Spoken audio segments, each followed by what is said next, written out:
I don't know. It's just better that way. I don't know. I don't get me the line. I forgot. But back then, you put an arm up, and while you in the shower, you just do your own chest. Your checks like this. You know, you check up under there. You feel what I'm saying? So yeah, that was the shower check. It's just basically a breast exam while you're in the shower, so you can remember, because you're already in there washing up. So it's just kind of like while you're in there, you might as well go ahead on and check. But I'm saying all that to say, yeah, I think we should get back to that. You don't have to do it in the shower. I used to do it in my bed when I'm laying on my bed, because I used to feel like, well, that's how they check in the hospital. So I used to do it when I'm going to bed or when I'm waking up. But I think we need to get back to that versus the mammogram. I don't trust the mammograms. But anyway, that's just me. I'm not giving nobody medical advice. You don't have to listen to me. I'm just telling y'all what I do. You know what I'm saying? I think that that's better. I think it's safer at the very least. But anyways, y'all come on in, get the likes up. I just thought I wanted to share that with y'all. Yeah. We had to do that in school when they taught us that in sex education. Do they still have sex education? Because I know I took all of them. I wanted to see. I'm nosy. I never forget my first sex education teacher was a dagger. Her name was Miss Hilliard, a full bull dagger. Do you hear me? Full on. She taught us sex education and she taught us football.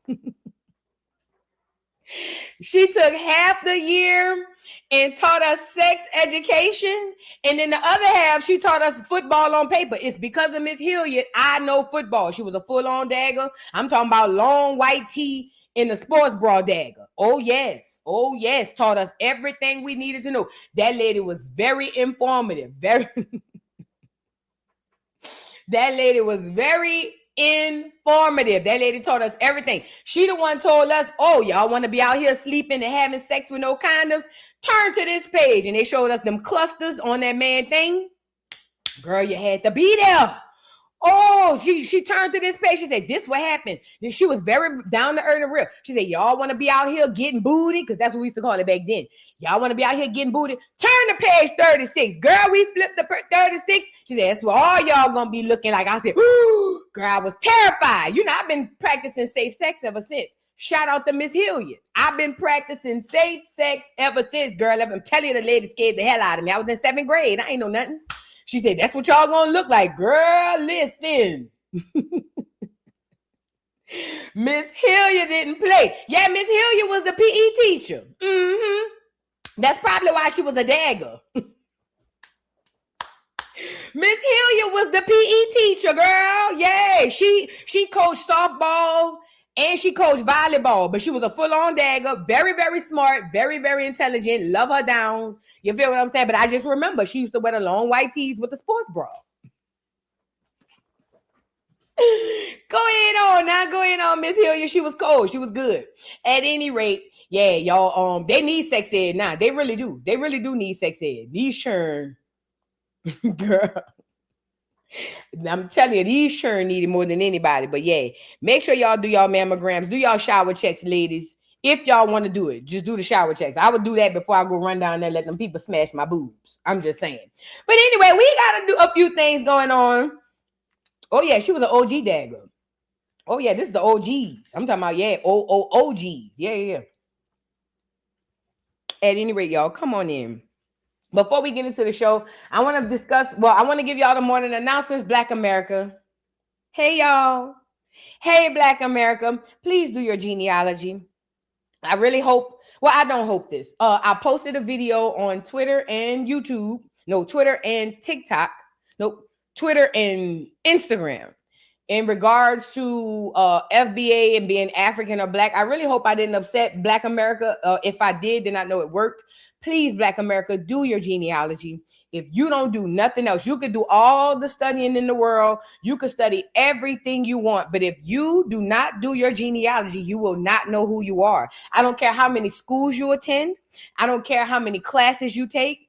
I don't care what you do. Until you do your genealogy, you will have no idea or concept of who you are. So Black America, please, please, please do your genealogy. Please, please, please. It is going to save your life. It is going to find, you're going to find out who you are, where you came from, and it'll literally change your life. So please do your genealogy. Also, ground, meditate, and pray. Y'all already know how I am. I'm going to tell y'all every day, please ground, meditate, and pray. I'm not telling you to do something that I don't do every single day.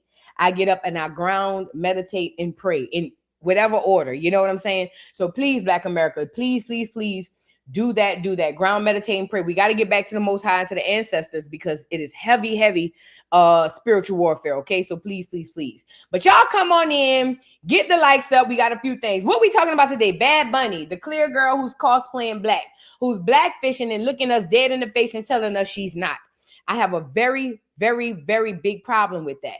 And the problem I don't have is with her. It's with the black people that allow it, okay? I have a problem with her as well, because this is what clears do. Remember, they don't have an identity. So they come over here, wherever they go to, they take on the identity of the people that they are at. And the Bad Bunny is just a Bhad Bhabie is her name? Bhad Bhabie, I'm sorry. Bhad Bhabie, the little clear girl.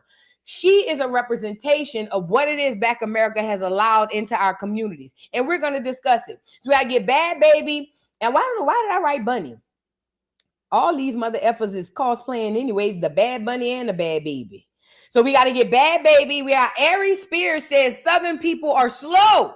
He said that's why he won't do comedy there. And I'm saying that's why nobody want to see him nowhere. We'll deal with that. Young Pharaoh reappears. I ain't gonna lie, I don't know who that is. I think that's Young Pharaoh. He appears. We're gonna discuss Young Pharaoh. Shout out to Young Pharaoh popping up over there on 607 Unk.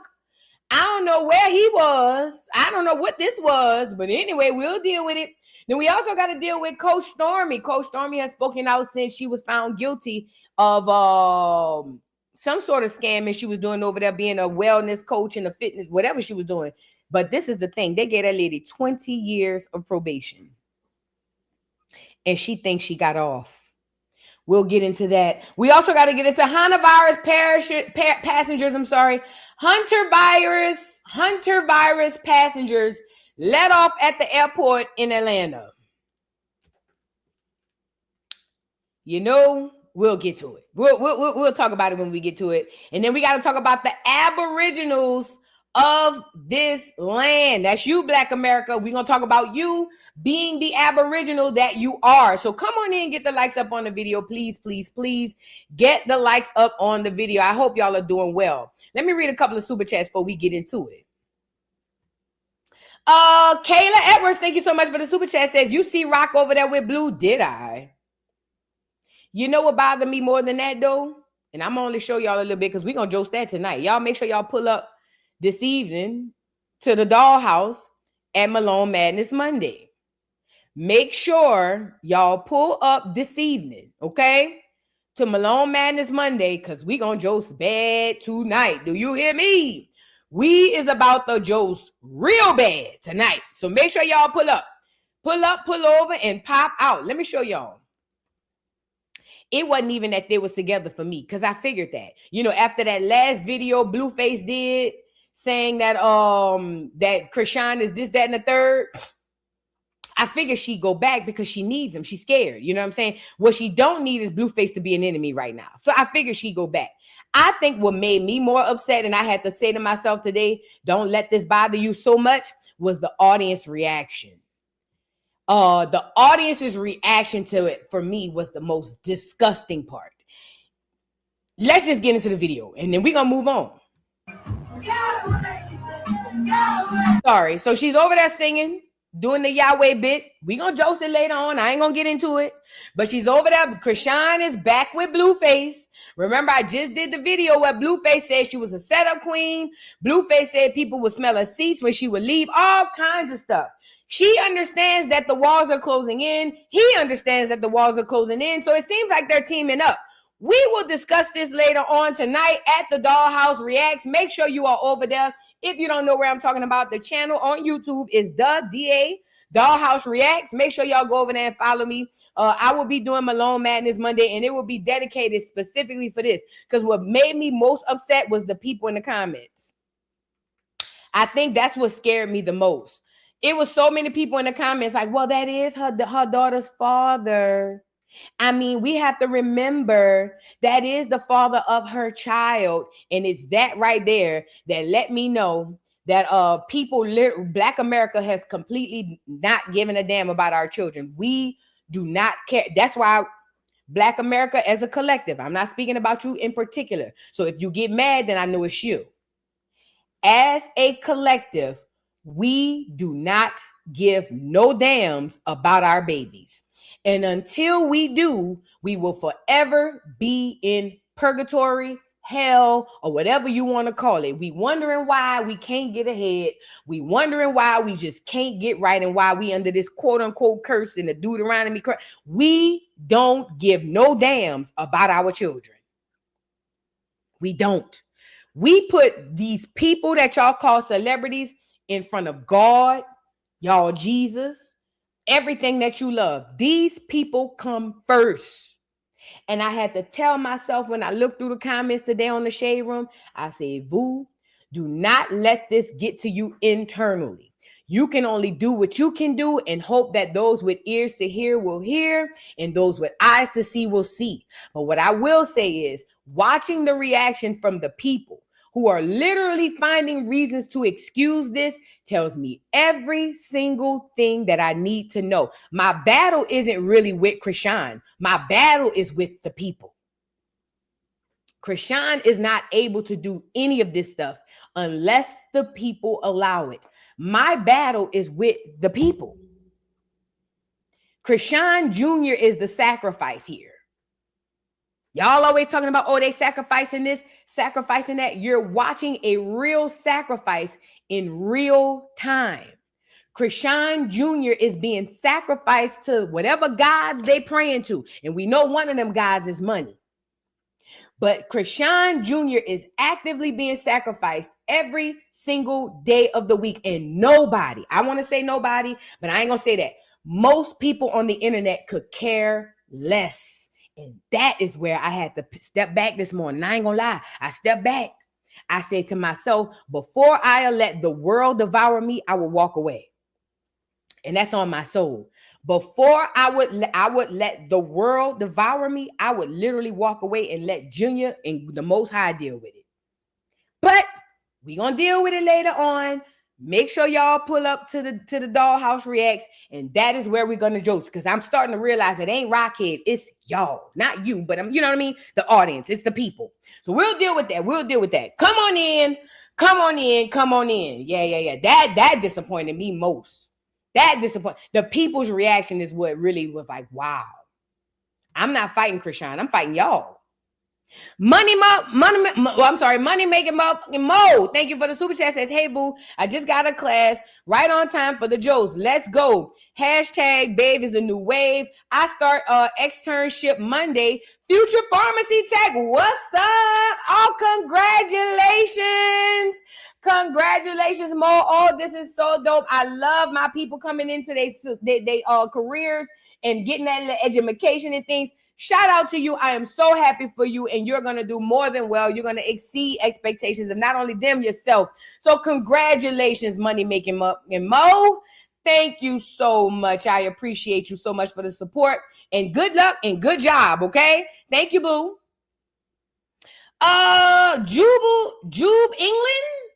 Jubal England. I'm so sorry if I mispronounce your name, but Jubal England 4291. Thank you so much for jumping out the window, making it rain. You didn't have to do all of that, but you did. So since you did, let's play the music. Thank you, boo. I make it right. I make it right. I make it right on them hoes. I make it right. I make it right. I make it right on them hoes. Thank you, Jubal England 4291 for the super chat. Says B1, absolutely from here till forever. Absolutely is B1 first. Never forget it. Thank you so much. I appreciate you, boo.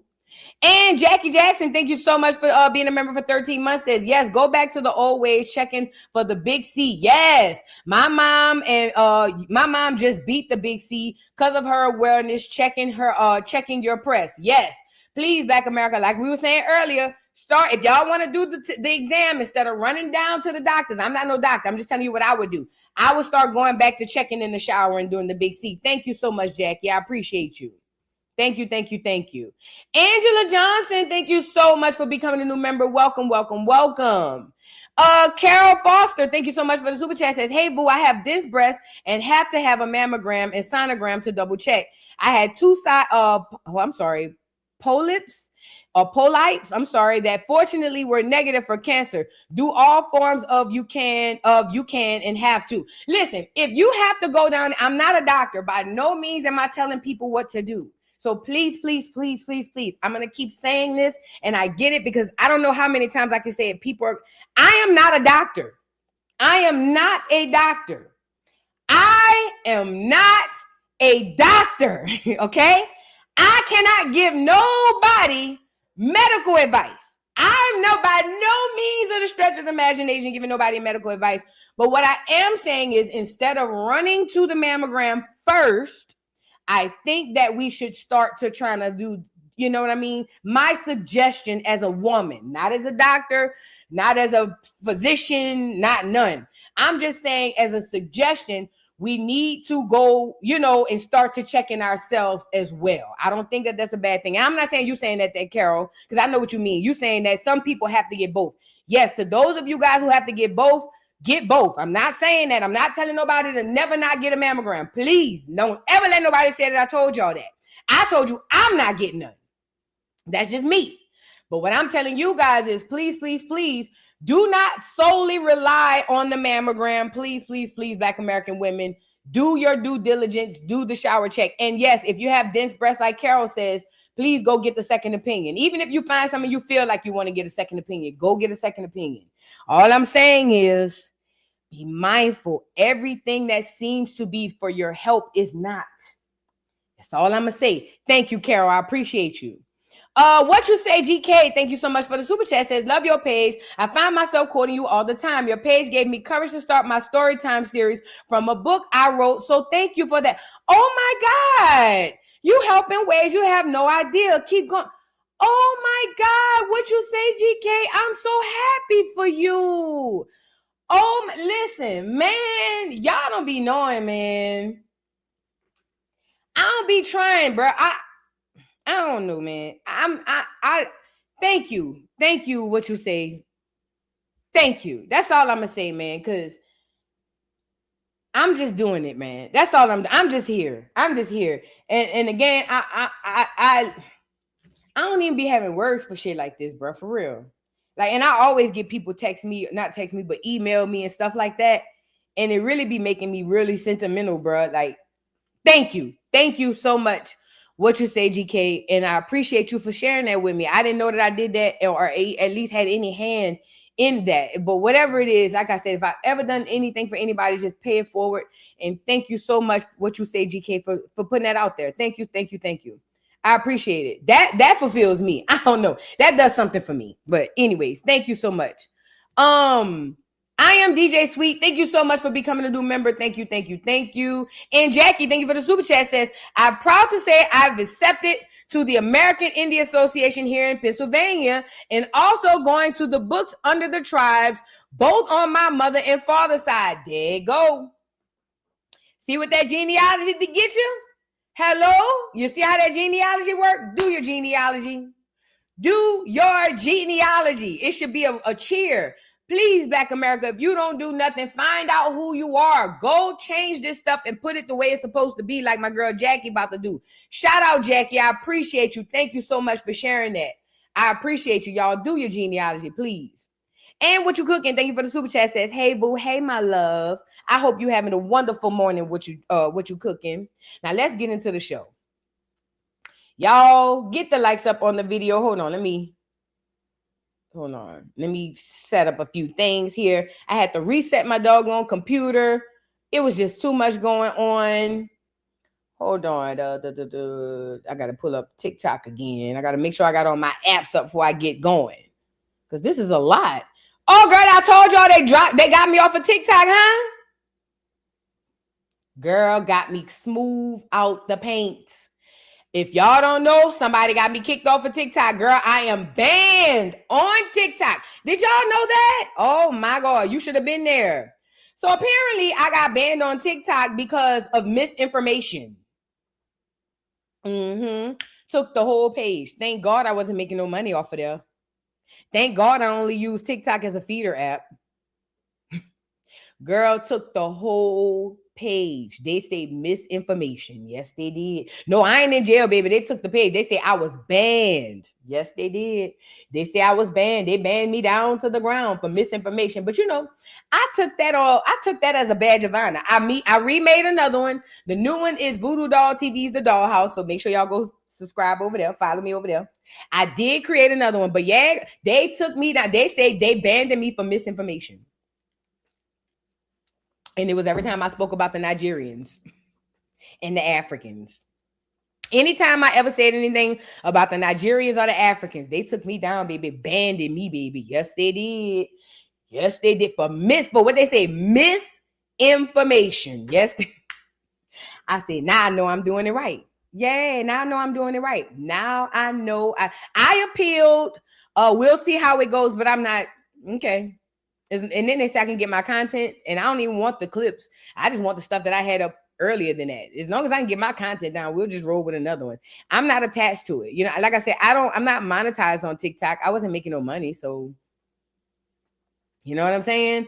I don't make anything from TikTok. I use TikTok because it's a very high volume traffic app. So let me help y'all out not help y'all out. Let me tell you my mindset. I don't use TikTok to make money, especially when I found out the TikTokers were making like 5 racks a month. I was like, that's it? Girl, you can make that at a job. But anyways, I never made $1 off of TikTok, like never once in my life.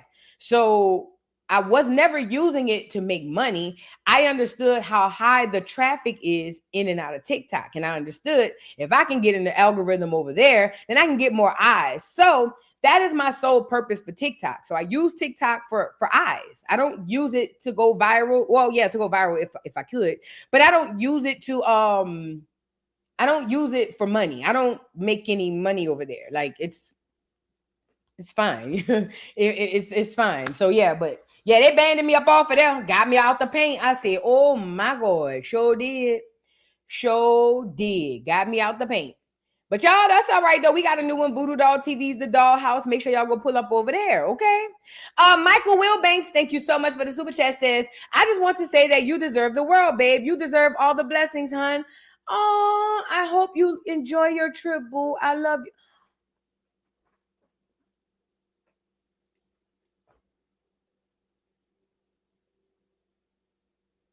Thank you. Thank you, Michael Wilbanks. Thank you, man. Let's move around. Thank you so much. Y'all trying to make me cry. Get me off of here. Y'all trying to make me cry.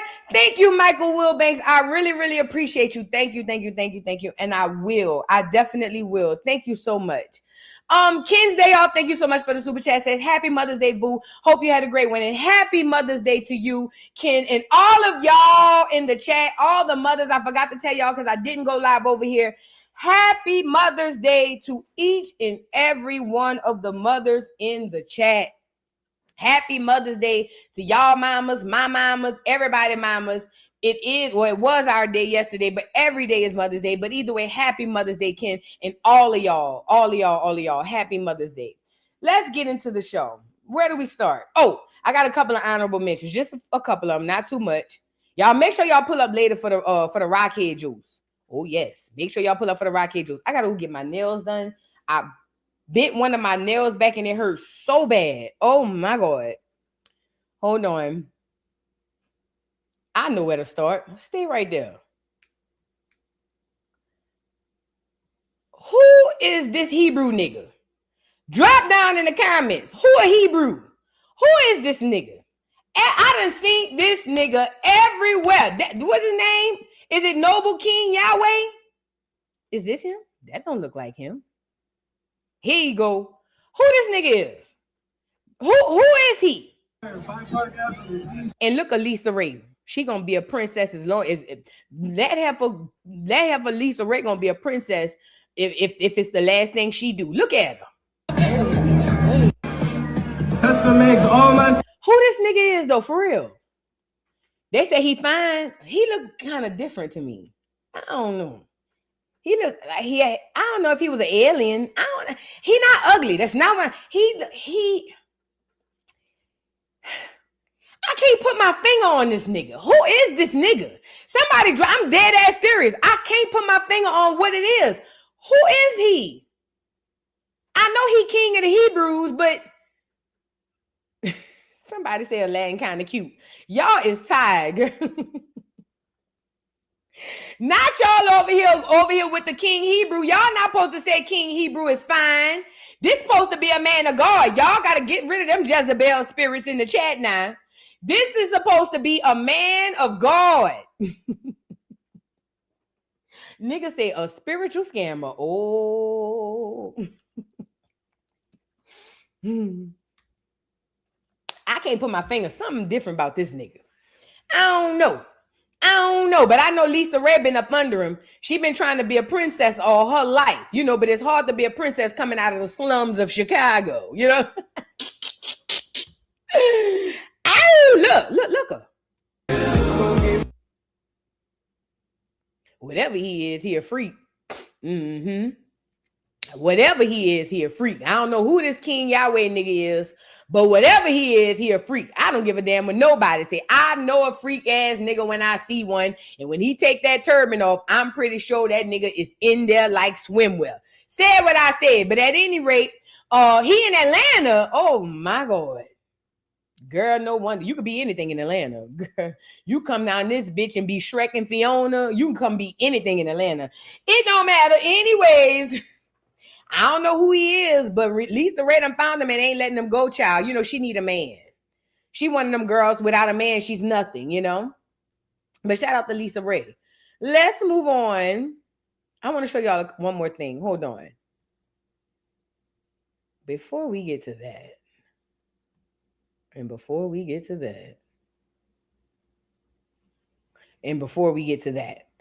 right, let's get into...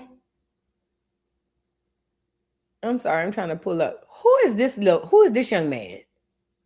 Because here we go with the propaganda, Black America. Let me start off by saying this before I even go into this next topic. Black America, you got to be able to understand. You got to be able to understand what is at play and what's happening here. The ancestors, the universe, the Most High is working overtime. They working overtime to wake us up. They're working overtime to get us back into harmony with each other. Right now we're separated. After 2020, since all of the red pill crap, a lot of Black women and men are separated. A lot of people, like, relationships is not a normal thing no more. However, since the tides are turning, the enemy is upping the ante on making sure we stay divided by any means necessary. And why is this important? I don't know who this young man is. He looks like he's a rapper, but I don't know what this concert is. Rolling Loud. Whoever this young man is that they had to put a dress on, this is a distraction. Listen, y'all don't understand how the psyche works. Most people don't understand the psyche, the subconscious, and how witchcraft works, right? So we see this man, a full-on quote-unquote man, and he's got this pink sundress on, right? And most of us consciously are going to be like, oh, this nigga queer, this nigga gay, and we're just going to go about our business. But we don't understand subconsciously what this does to the psyche. And what most people, and the reason why this works is because most people don't understand subconsciously what this does to the psyche. The more you see the abnormal, it becomes normal. Think about the very first time you seen a man in a skirt. Who was it? Young Thug? We were like, what the entire F? Now, when you see men in skirts, the sting isn't as bad as it was the first time. This is what I mean when I say you don't understand how witchcraft plays on the psyche. And a lot of people might feel like, oh, okay, so what if we get used to it? You're not understanding that once you get used to it, it'll go from I'm used to it to actually playing in the reindeer games. Meaning you'll start, and it sounds asinine, but you'll start to put dresses on your sons. And the reason why I know this is true is because if somebody would have told us 20 years ago that people would forsaken their real teeth and put turtle teeth veneers or what I call them dentures. If I told y'all 20 years ago that there would be a phenom across America where people would literally take fake teeth, fake dentures, and permanently post them in their mouth, you would have thought that I was crazy. Think about it. 20 years ago. If 20 years ago, I came to y'all and said, hey, y'all, I got a prediction. In 20 years, most people are going to not like their teeth, and they're going to get the fake teeth. They're going to get some permanent dentures, and they're going to place them in their mouth. Y'all would have been like, girl, go lay down. You sound crazy. But guess what? That's exactly what people are doing. Y'all call them veneers. Call them what you want. But that's exactly what they are. Fake teeth. People are literally forsaking their real teeth and putting fake teeth over them. What I'm telling you is, the enemy is clever. They're not smart. They're very, very clever. They understand how to play the witchcraft on y'all. So they continue to put these people out here in these dresses. This is why I get so mad about A$AP Rocky wearing the purses. It's literally playing on your subconscious bit by bit by bit. Yes, even the wigs. I remember back when I was in high school wearing a wig, somebody thought you was bald head or you was sick. Back when I was in high school, they had one girl named Catherine. I'll never forget. That was my really good friend. Catherine came to school with a wig one time, and I remember the whole school was like, what's wrong with her? Now, a wig is an accessory like a purse, and you got to have one. I'm telling you how the subconscious works. When I seen this young man, I said, there goes the enemy trying to pry into what the progress we're trying to make. I don't know who this person is, but we're going to get into him. Let's get into, what is his name? A damn killer? Oh, I don't know. Who is this boy? Y'all might know him better than me. Yo, who we here with today? A damn killer, Fiji. What's up? How we doing? How we feeling? Good. I perform at 810 at Zigzag. Pull up. You excited? Today, Saturday. Anything to say to the fans? What can we expect? Everything. Just pull up. You gotta see. You heard. Yo, who we here with today? A damn killer, Fiji. What's up? How we doing? How we feeling? Good. I perform at 810 at Zigzag. Pull up. You excited? Today, Saturday. Anything to say to the fans? What can we expect? Everything. Just pull up. You gotta see. You heard. Yo, who we... Let me show you this one. His name is A Damn Killer, but he's got a pink sundress on, eyeliner. His eyes, he got his eyes lined up like mine. You can't make this shit up. You literally cannot make this up. Check it out. Tell us what you're wearing. Balenciaga, David Yerman, Vivian Westwood, Lily Strader. What inspired the fit for today? Me. What song are you most excited to perform today? I can be what you want me to be. I can be by Damn Killer out now. Influencer, the album just came out. Yeah, it's 12 songs. So can you tell us what you're wearing? Balenciaga, David Yerman, Vivian Westwood, Lily Strader. What inspired the fit for today? Me. You really think he picked that out? Do y'all truly think that this young man decided, I'm at Rolling Loud, I'm going to go get this pink sundress? Come on now. This is done by design. It is a way to play on your subconscious. This not only just a man. This is like he looks like what would present to be a masculine man dressed in drag. This is on purpose. This propaganda is placed out there so that you normalize this, so that when you normalize, remember, we always talk about who gonna be the boys, who gonna be the boys. We're gonna be the boys. The girls are gonna be the boys, because once you get normalized with seeing men like this, it is going to automatically make you more masculine, Black American women. The more you internalize this, the more masculine you become. And I'll give you an example. The most Black women will tell you that they don't care about a relationship or not worried about marriage is because they don't want to depend on a man. So that causes them to go into their masculinity, right? In order to make sure that they provide. So you'll see most women are very independent. Now, I know we've made it a mantra. We've made it a badge of honor to be independent. But when you really peel back the layers of independence, it always means without a man. So when I tell y'all, if they're going to be the new girls, Black America, you're going to be the new boys, you're literally swapping your femininity with the masculinity. Rather you want to believe it or not, rather you want to say this don't affect me or not, I'm telling you it does. This is the witchcraft. If it was something everybody could see, it wouldn't work. You see what I'm saying? If it was something so blunt and out there, it would not work. I'm saying all that to say ASAP Rocky being filmed every now and again. Every time you turn around, with a purse on. This young brother out here with the pink dress on. Most people sell their souls for money. We've seen people on the internet say they don't have a problem with that. What I'm telling you is do not, rather you see this or not, however you feel. If you feel disgusted, feel that energy. Don't suppress that because somebody told you it's homophobic. This ain't homophobic. This is bullshit. Ain't got nothing to do with homophobia. This is not right, okay? So please, please, please, Black America, make sure, do not fall for the witchcraft in the BS. And you know the biggest part of witchcraft is them convincing you that it's not witchcraft.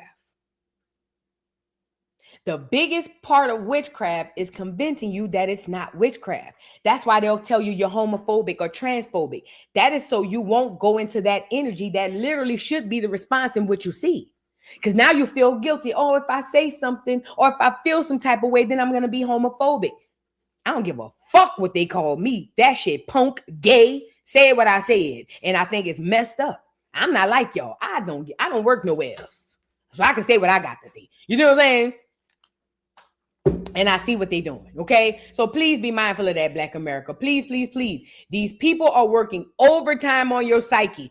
This is why I tell y'all to ground and meditate as well, too. Because if you ground and meditate, you can see this play before it comes. You can see this play long, long, long before it pulls up. Long as you, listen. Hold on. As long as you are able to stay grounded with the Most High, stay spiritually grounded with whatever I don't care if you got crystals. I don't care if you got to stay grounded, because if you don't, you will miss it.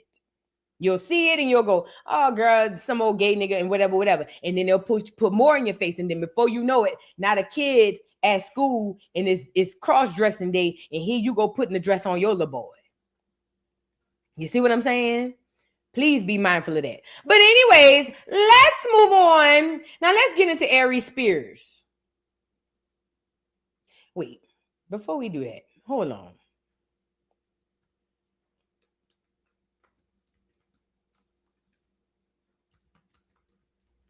Before we even get to what Aries Spears is about to say, I'm going to see if I can find this for y'all. Here you go. Before we get into what Aries Spears have to say, I want to share this video with y'all. Let's get into it. This brother saw Aries Spears. He saw a throwback of Aries. Rather y'all want to believe it or not, Aries Spears used to look like this. Very cute.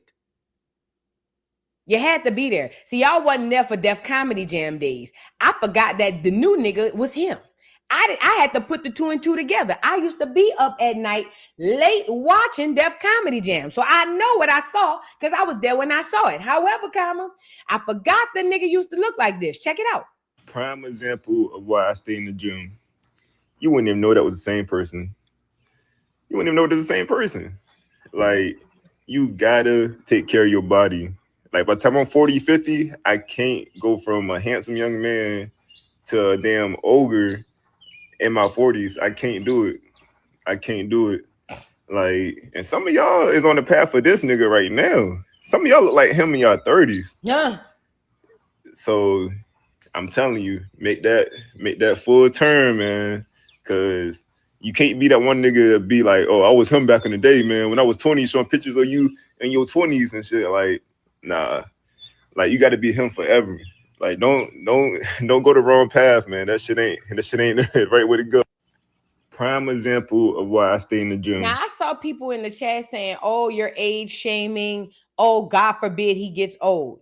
That is not him aging. That is life beating the entire piss out of Aries Spears. I heard he was an alcoholic. Don't get me the line. You see what I'm saying? But I heard he was a raging alcoholic. This is what happens, ladies and gentlemen, when you don't take care of yourself. You know, my dad is 73, 4, I can't remember. But I asked my daddy, how you look so young? I drink water and I take a nap. I get my rest. Y'all pushing to the pavement. This whole, oh, I gotta chase the bag. This is how you age yourself. All that running in the streets, eating spicy bowls every weekend, running to the second line if you in New Orleans every week. All of this ages you. I don't know what y'all got in y'all hoods and y'all cities. Y'all know better than me. Those same repetitive things will get you to look like that. And he been on that liquor allegedly heavy. As a matter of fact, let me see if I can go pull Vlad TV. Vlad spoke about him. Girl, look at this one.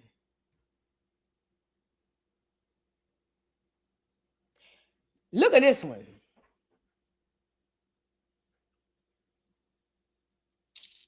Oh yeah, and we ain't even talk about the spiritual warfare that's got him like and looking like that neither. We haven't even gotten into the spiritual warfare that's got him looking like that too. Because a lot of people don't realize a lot of times you age a lot, it be spiritual warfare. It be some stuff you done dabbled in that done backfired on you. Or it be some karma. Oh, yeah. See, we don't realize the universe will age some niggas like a prune just off the fact of who they are spiritually. Black used to didn't crack. Now it crack. It used to didn't crack. That nigga look, you could tell that's him right there. Somebody said he went from Beyonce to Rick Ross. Rick Ross look better than him. Now, in 2026, Rick Ross look better than him. What you mean? Rick Ross not ugly. He just a fat, sloppy nigga. But Rick Ross look better than him in 2026. I'd rather because Rick Ross a punk. I wouldn't mess with none of them. I ain't even gonna lie. But Rick Ross look better than him. How old is the nigga? They say he was born in 75. What this is, 2025? What that make him, 50? Sure, 51. We in 2026.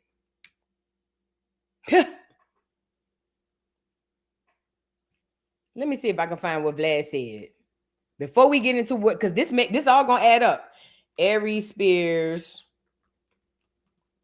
Vlad the one who exposed them. Vlad is the one who came out and said he'd be sweaty and musty and he always need a towel and he be this, that. Vlad said it. You know, the cracker gonna expose a nigga every chance they get.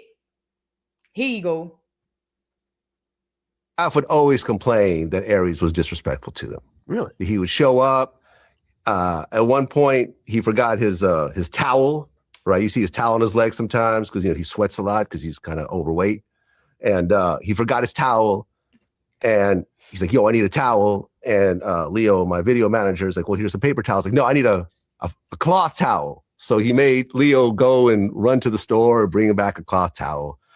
At one point, Aries was complaining because he needed a makeup artist. I mean, literally the only person I've ever interviewed that needs a makeup artist every interview. Every interview. But I'm like, that's cool. Wait, he needs a makeup artist every interview? Every interview. Oh. Every interview. So there's a makeup artist. Shout out to my girl Candace who comes early to do his makeup. Fuck him. He's not welcome to the platform anymore. I don't give a fuck. No more makeup?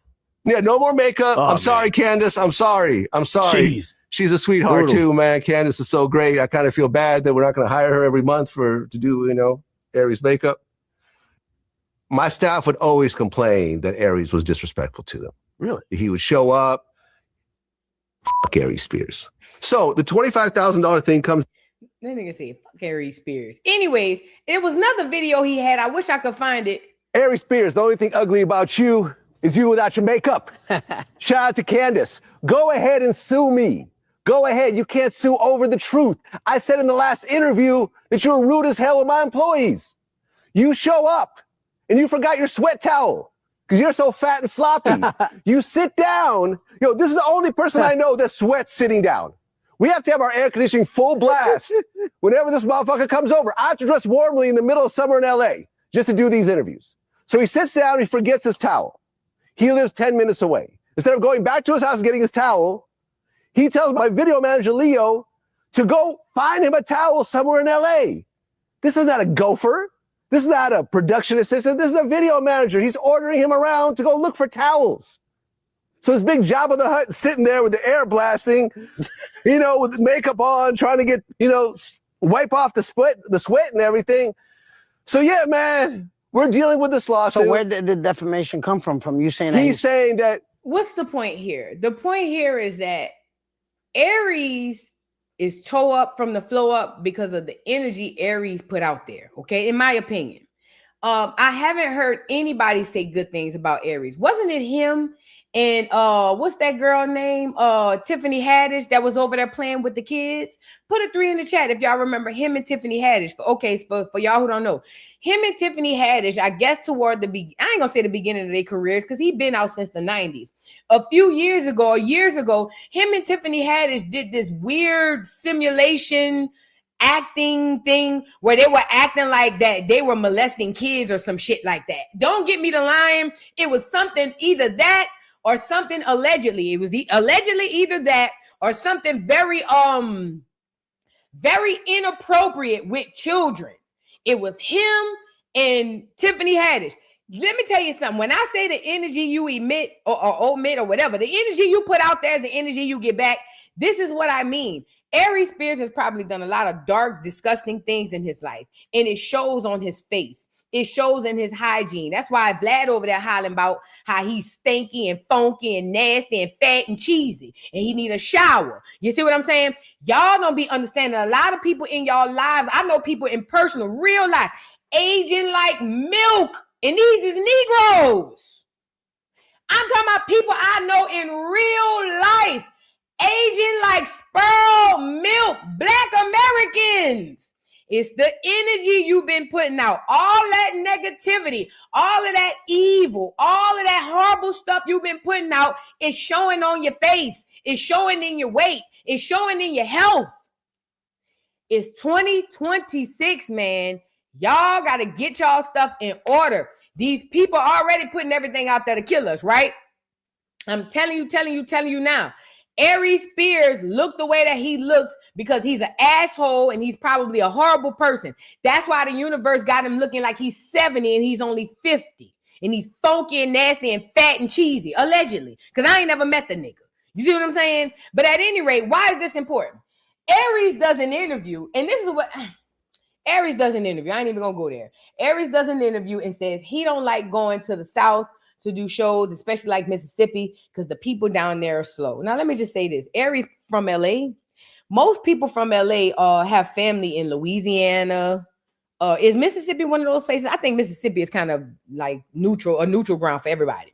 But most people in LA definitely have family from from Louisiana for sure. Especially like Louisiana and New Orleans.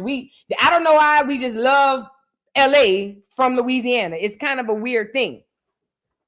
But for him to say that the people in the South are slow, that tells me one or two things. Number one, he's either grossly disconnected from his Southern roots, or number two, he has no Southern roots because he's a tether. Now, I don't know. Let me see. Let me look on it with y'all.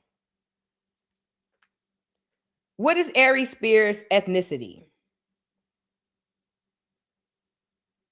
They say he African American, born in Chicago, raised in New York. I know how to do it. Aries Spears' parents. That's how you do it. Doris Spears, a jazz singer. They say he Black American. Family background, born in Chicago, moved to New York at age 2. He was married to whatever. We don't care. Either way. So it's one or two things. Either he doesn't have roots in the South or he's a tether. Either he doesn't have roots in the, I ain't gonna say he would have to, because there are some people who don't. But either he don't have roots in the South or he's a tether. Now, I don't know if he's a tether or not, but let me just say this. I find it rich, and all people from the West Coast and the East Coast don't do this. Trust me, I know. I'm very cool with people from New York and LA. This isn't a normal thing because, like I said, most of us have family from the South. So saying like the people in the South are slow is kind of like saying your grandmother is slow. Because it's like, even if your grandma in New York or in Chicago, she either from somewhere in the South or she knows somebody down there. You feel what I'm saying? So when I seen him say this, I was like, well, is he trying to go viral or whatever? I don't know what it was, but he decides to have a conversation and tell this man that he don't like doing shows in the South because the people in the South are slow and they don't understand and this, that, and the third. And it made me think, this is why you look like shit. You probably stink too. He always looked like he stank, like DJ Academics in that ragged ass hoodie. He looked like he's musty and funky and nasty. You feel what I'm saying? And I said, this is why you disrespect, and especially if you are Acorn, you're disrespecting your own ancestors. You feel what I'm saying? Anyways, we're gonna get into Aries saying why he won't do shows in the South, and because we slow down here. It says Aries Spears says he doesn't perform in the Deep South and disrespects the way that they talk. I don't perform in Deep South in Mississippi where niggas can't read. The fact that he think people in Mississippi can't read is rich. But let's get into it. South, nigga. I don't. There's certain places like I'll perform in Charlotte because it feels like it's a major metropolis. They're a little more, you know what I'm saying? I'll perform in Alpharetta, Georgia at the new Punchline, which is phenomenal. But Mississippi, where niggas can't read? Nah, nigga, I'm good. Niggas can read in Mississippi, dog. Let me tell you something. I did a club in Memphis called Chuckles once upon a time ago. You ever been to Chuckles? Yeah, I've been to Chuckles. And I was selling my CDs at that point. And one lady bought the CD and her girlfriend said to her, girl, how much that CD was? Another dude was looking for his family and went, where they is?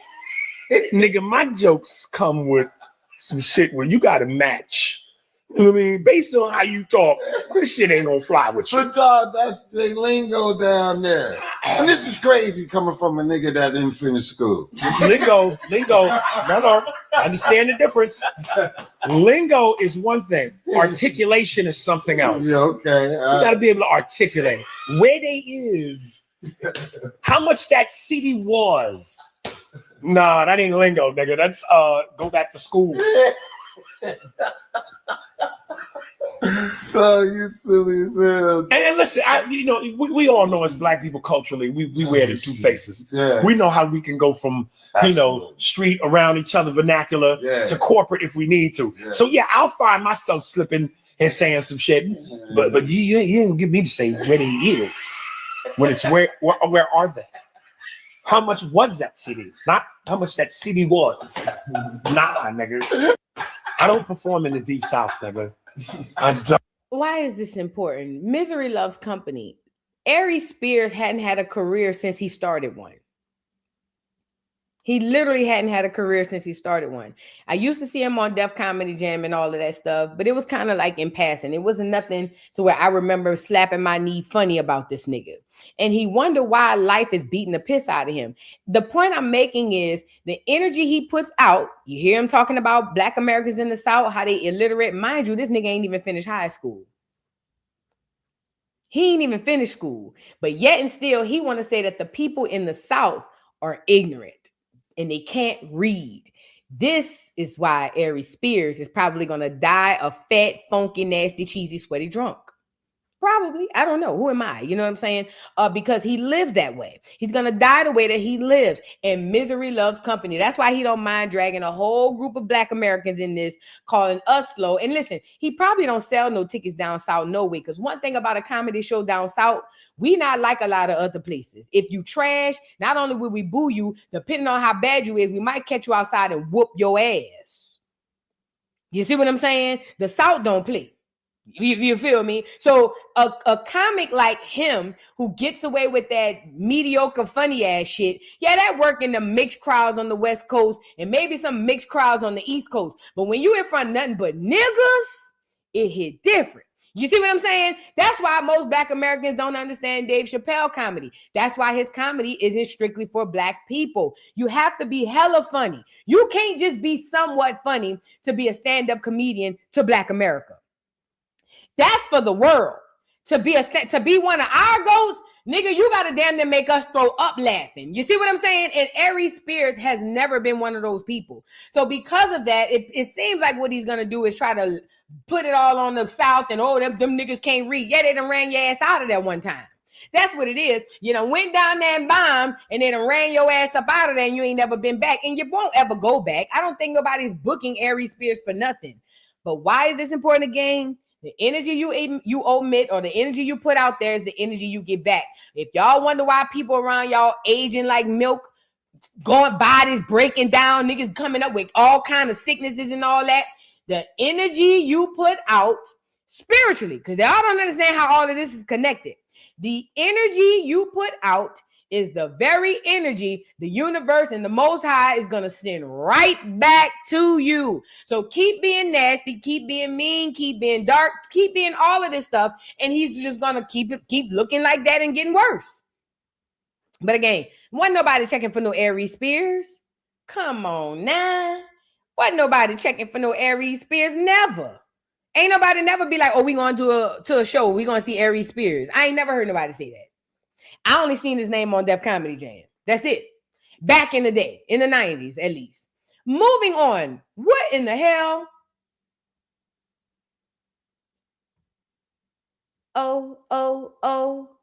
Ozempic body parts. What the fuck?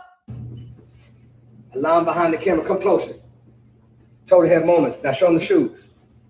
Come closer to the shoes so they can see. Let them know what time it is. Let them know what time it is. Show them the watch. Let them know what time. Pull up, pull up. Alarm behind the camera. Pull up, pull up, pull up, pull up. Now back up, now back up, back up. Now show them Slim Jim, Slim Billy. Back up, back up. Let them know. Let them see this. You know what I'm saying? Like, show them the Slim. You know what I'm saying? Alarm, you good? Yeah. Keep going, keep going. Now come back over here. Now come up here, right here. Now back up, now back up, now back up. Alarm behind the camera. Now look, before you go back a little more. Go back a little more. Now, before you come this way, you end it off with the sign. Okay? With the art. Ready? Go. End it with that. Go forward. Yes, find your passion. Now show them who's filming it. That's right. Now come show them your show. Now you stand there. You stand there now. That's right. Toe to head. Show them J's. Show them J's. That's right. That's right. All right. Show them that outfit. Show them that outfit. That's right. That's right. What's that? What you got? Dolce & Gabbana or some of that? Yeah. All right. Show them braids. Show them braids. All right. All right. All right. Now turn around. All right. All right. All right. Now face me. Happy Mother's Day. That's right, man. It's mommy's day every day. But look, get Slim Jim though. But look. Wait a minute. He did this for Mother's Day? You didn't even post. Okay. Honey, I gotta go buy all new clothes. Oh my God. I gotta go buy all new clothes. Don't bring out the yacht. Happy Mother's Day. Get inside, honey. Alarm, go inside with mommy. Happy Mother's Day. Eat in.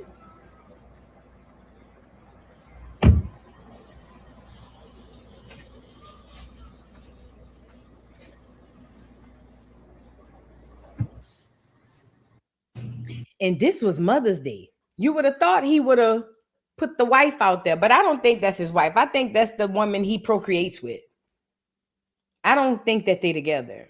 Remember he came on here and said he don't eat no coochie? I think that that's the woman that he just have babies with. I don't think that they're together. But the point is, hopefully he lost weight the good way and not the Ozempic, but I'm getting Ozempic teas on this. I'm definitely getting Ozempic teas on this. And for you to sit up here and tell us about your weight loss on Mother's Day tells me everything I need to know. And the wife always looked like the nanny. No shade. Every time I see his wife, she looked like she taking care of him and the children. And the little boy looked like he about to own 50 of them gas stations before he even get up. You see what I'm saying? He probably already got 3 gas stations under his name. I've never saw the hype on DJ Khaled. I've always seen him as an Arab who was able to capitalize off Black American culture. He's a thief, a culture vulture. I've never seen the big whoop-la on no goddamn DJ Khaled. But happy Mother's Day, I guess. I don't know. The wife is the nanny. He don't need to buy no nanny because the one he claimed he with, that's his nanny.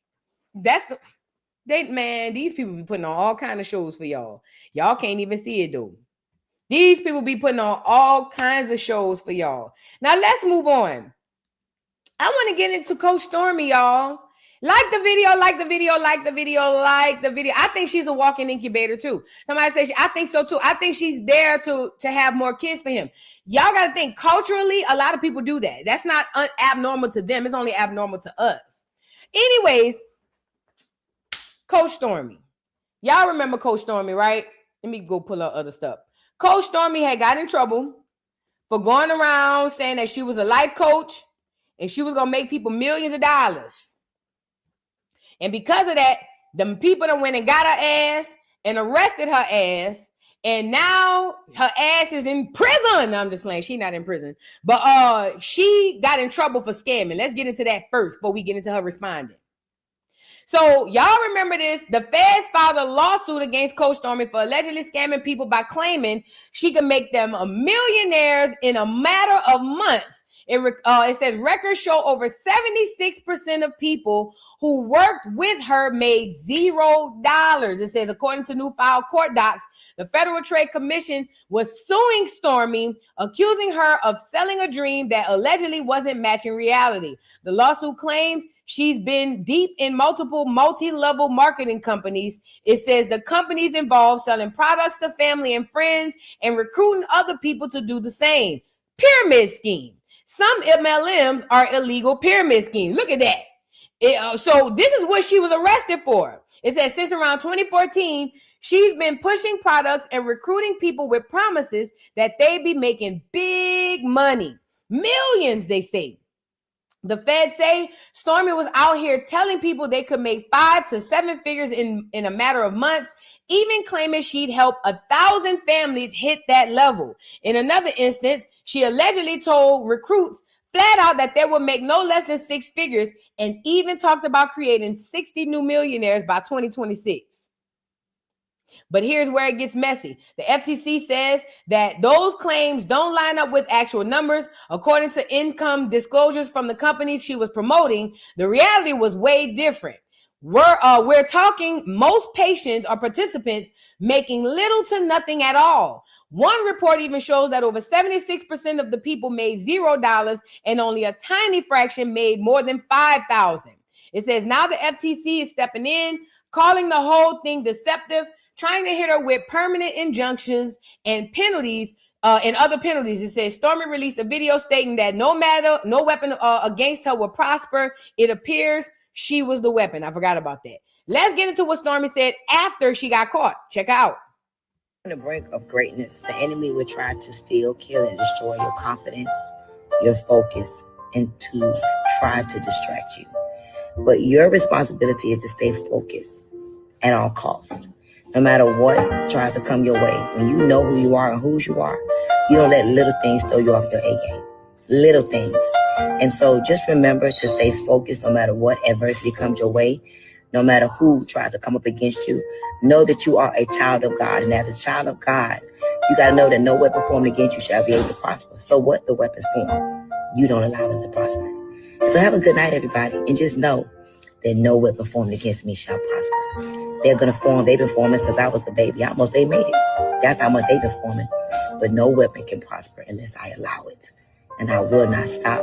And I would not allow any weapon to form against me and prosper. That's a choice. And I choose not. Because God is within me, I cannot fail. So have a good night, everybody. And God bless you all. So that was Stormy after them people told her that you can't be out here promising these people you're gonna make all this money. I wanted to see that other video where she was saying, who gonna help the people? I gotta show y'all that one. The one where she said, if I'm not here, who gonna help the people? And I was saying, what? I'm not even married, but I can teach you how to be a wife. And you were the reason why I don't stop. Because I know you need me. They would love for me to quit, for you to be out here by yourself. It ain't happening. Real talk. That's what the enemy would love to see me give up and you by yourself. And that ain't happening. I got your back. Just have mine. That's it. And I mean that. They want to see me quit, girl. They want to see my people out here with no leadership, girl. This is like for real. This is serious. Because if I quit, who gonna lead the people and the black community? Who got the voice and the energy like me? Girl, I ain't quitting, girl. That's what they want me to do. This is a plot for me to fold. And the only thing that knows that I know folds is clothes. I ain't clothes are folded right here. Nah, my folding, girl. That's what this is, girl. Yeah, that's all it is. That's what this is. For me to be reading and stuff, mad about stuff, man, I can't. How? How? Look at my life. How could I not think that this don't come with adversity, man? What am I supposed to do? Be mad and sad? I can't. And I know that there are people right now that's mad and I ain't sad. I'm only having a little energy with tears right now because I'm grateful. But I also want you to know you gotta win. If it wasn't for you and a few other people, girl, I'm not gonna lie. I wouldn't do this. I need you to win. And I know you need my leadership. But me and you so good. You ain't never gonna not have my leadership because I'm never leaving your life. Because I know you know what it is. I'm not leaving you. That's what the enemy want to hear. They want to see you out here by yourself, and I'm not gonna be there, girl.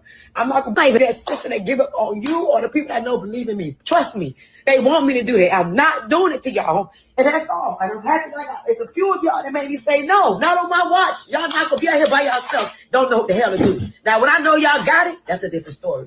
And that's why I need y'all to really be taking notes through it, keeping it up in you so you know what to do. So when the pivot does happen one day, you like, I already know what to do. She gave me the whole place, so y'all can say what y'all want. Follow me. That's it. It's about the legacy is in the mind, man. So I just want you to know, I know what this about, and I'm not gonna fold, man. I'm just gonna change my message because I know that I'm greater than just a check. Right. It ain't the money that you should be happy about with me. It's just the mindset of who you become that should make you excited to work with Stormy One. Not the money. The money is the last thing. You can get money anywhere. But who can help you become a woman, a wife? A woman, I'm not even married, but I can teach you how to be a wife. Because I've always been a wife. I just attracted my husband. And when the time comes, we will be. I just want you to know I'm not quitting. That's what I want you to know. I'm not going to be the girl that you be like, damn. And then I could quit right now and you'll understand. This will be the perfect time for me to say, Sheila, I'm passing the torch on to you. I quit. And you will understand. But guess what? I know that. And the enemy knows that. And you wouldn't even be mad. I'm not doing that to you. I'm not going to leave you until you get what I know you were supposed to get. I promise you that. That is my word to you. That is my word to you. That's I can't be around no fighting and shit right now, bro. Hey, it's not fighting right now. Hey, lady. Oh, my God. Is that Stormy? What the hell? Was that Coach Stormy? Give me Wait, I don't know what this is. I think that was the end of the video. But listen, what's the point in all of this? Coach Stormy said if she quit, who gonna lead the people? Oh, and she also said, I'm teaching people how to be wives. No, I'm not married. I don't have no husband, but I teach the people how to be a wife. And when I'm ready for my husband, he gonna come. Hey, man, these people be real city slickers, bro. This lady is delusional. This is what happens when you lie to yourself so much, you start believing the lies. But this lady that said, who gonna lead the people? Who is the people that she leading? Because according to the FTC, 76% of them people ain't made a quarter. So who is the people she was leading? Child, y'all got to start using that discernment God gave y'all. It's the common sense, the good sense God gave you. Y'all got to start using it. But why is this important? So she went to prison. No, she ain't go to prison. She went to trial and was found guilty. But tell me why them people gave her 20 years of probation. Before we get into this, Black America, what the government is realizing now, or what the powers that be or were is realizing now is we don't have to shoot them straight off the jail. We can make more money by giving them these 10, 20, 30-year probations, which cost money. Also, we know for a fact they're going to violate. It's a 95+% chance that somebody will violate probation in 10, 20, 30 years. It's impossible unless you go off the grid. Like I said, if I was Young Thug and they gave me 20 years probation, I go off the grid, bitch, living in Idaho somewhere, raising bull, bitch, or in a home where an antelope roam, bitch, and the deers and the antelope play, bitch. How they say, well, oh, give me a home where the I'll be where the buffalo roam and the deer and the antelope play, bitch. That's the only way I would say I would take 20 years of probation. But what the government understands is People are so afraid of getting locked up. All they have to do is offer them this 20-year probation and they'll be back. We're going to make as much money as we can until they violate, and then we'll go grab them. I'm telling you, that's what's happening. So this girl got 20 years probation, but you would think Stormy would say, you know what? I beat it. God is good. Let me go find something else to do. No. Stormy says she's still going to be doing it. She's just not going to promise people an amount of money anymore. And I said, I give it 1 year tops. She's back in prison. Let's get into Stormy and her response after being found guilty. It says, in the Sit Down with Carlos King podcast, Coach Stormy revealed that she did not have to pay the FTC a single dime and avoided jail time entirely. However, she is essentially on a probation for 20 years.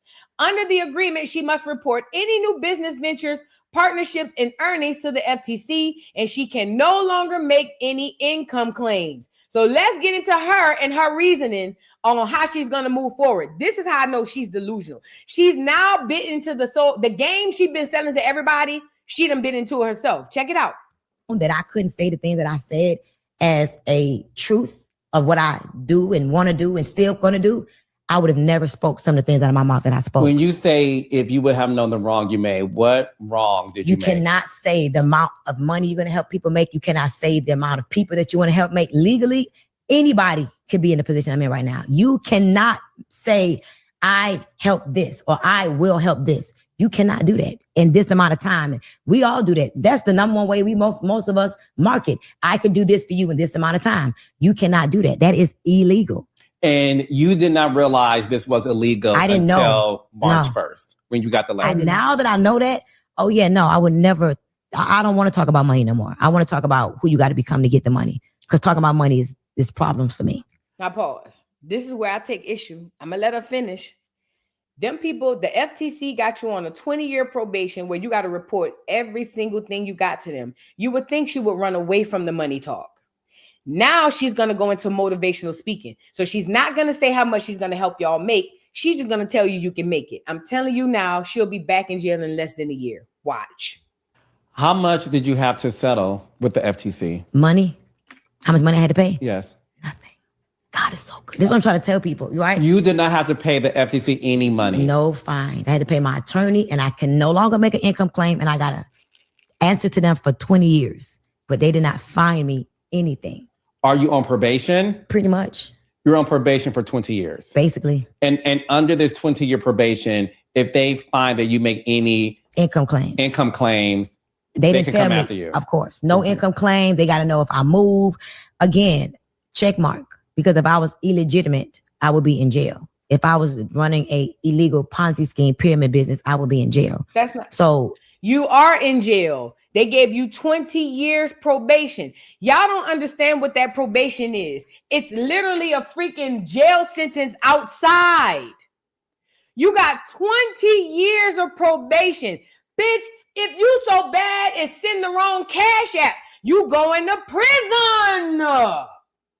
Just because you're not physically locked behind the bars don't mean you're not in jail. Girl, you are in jail outside.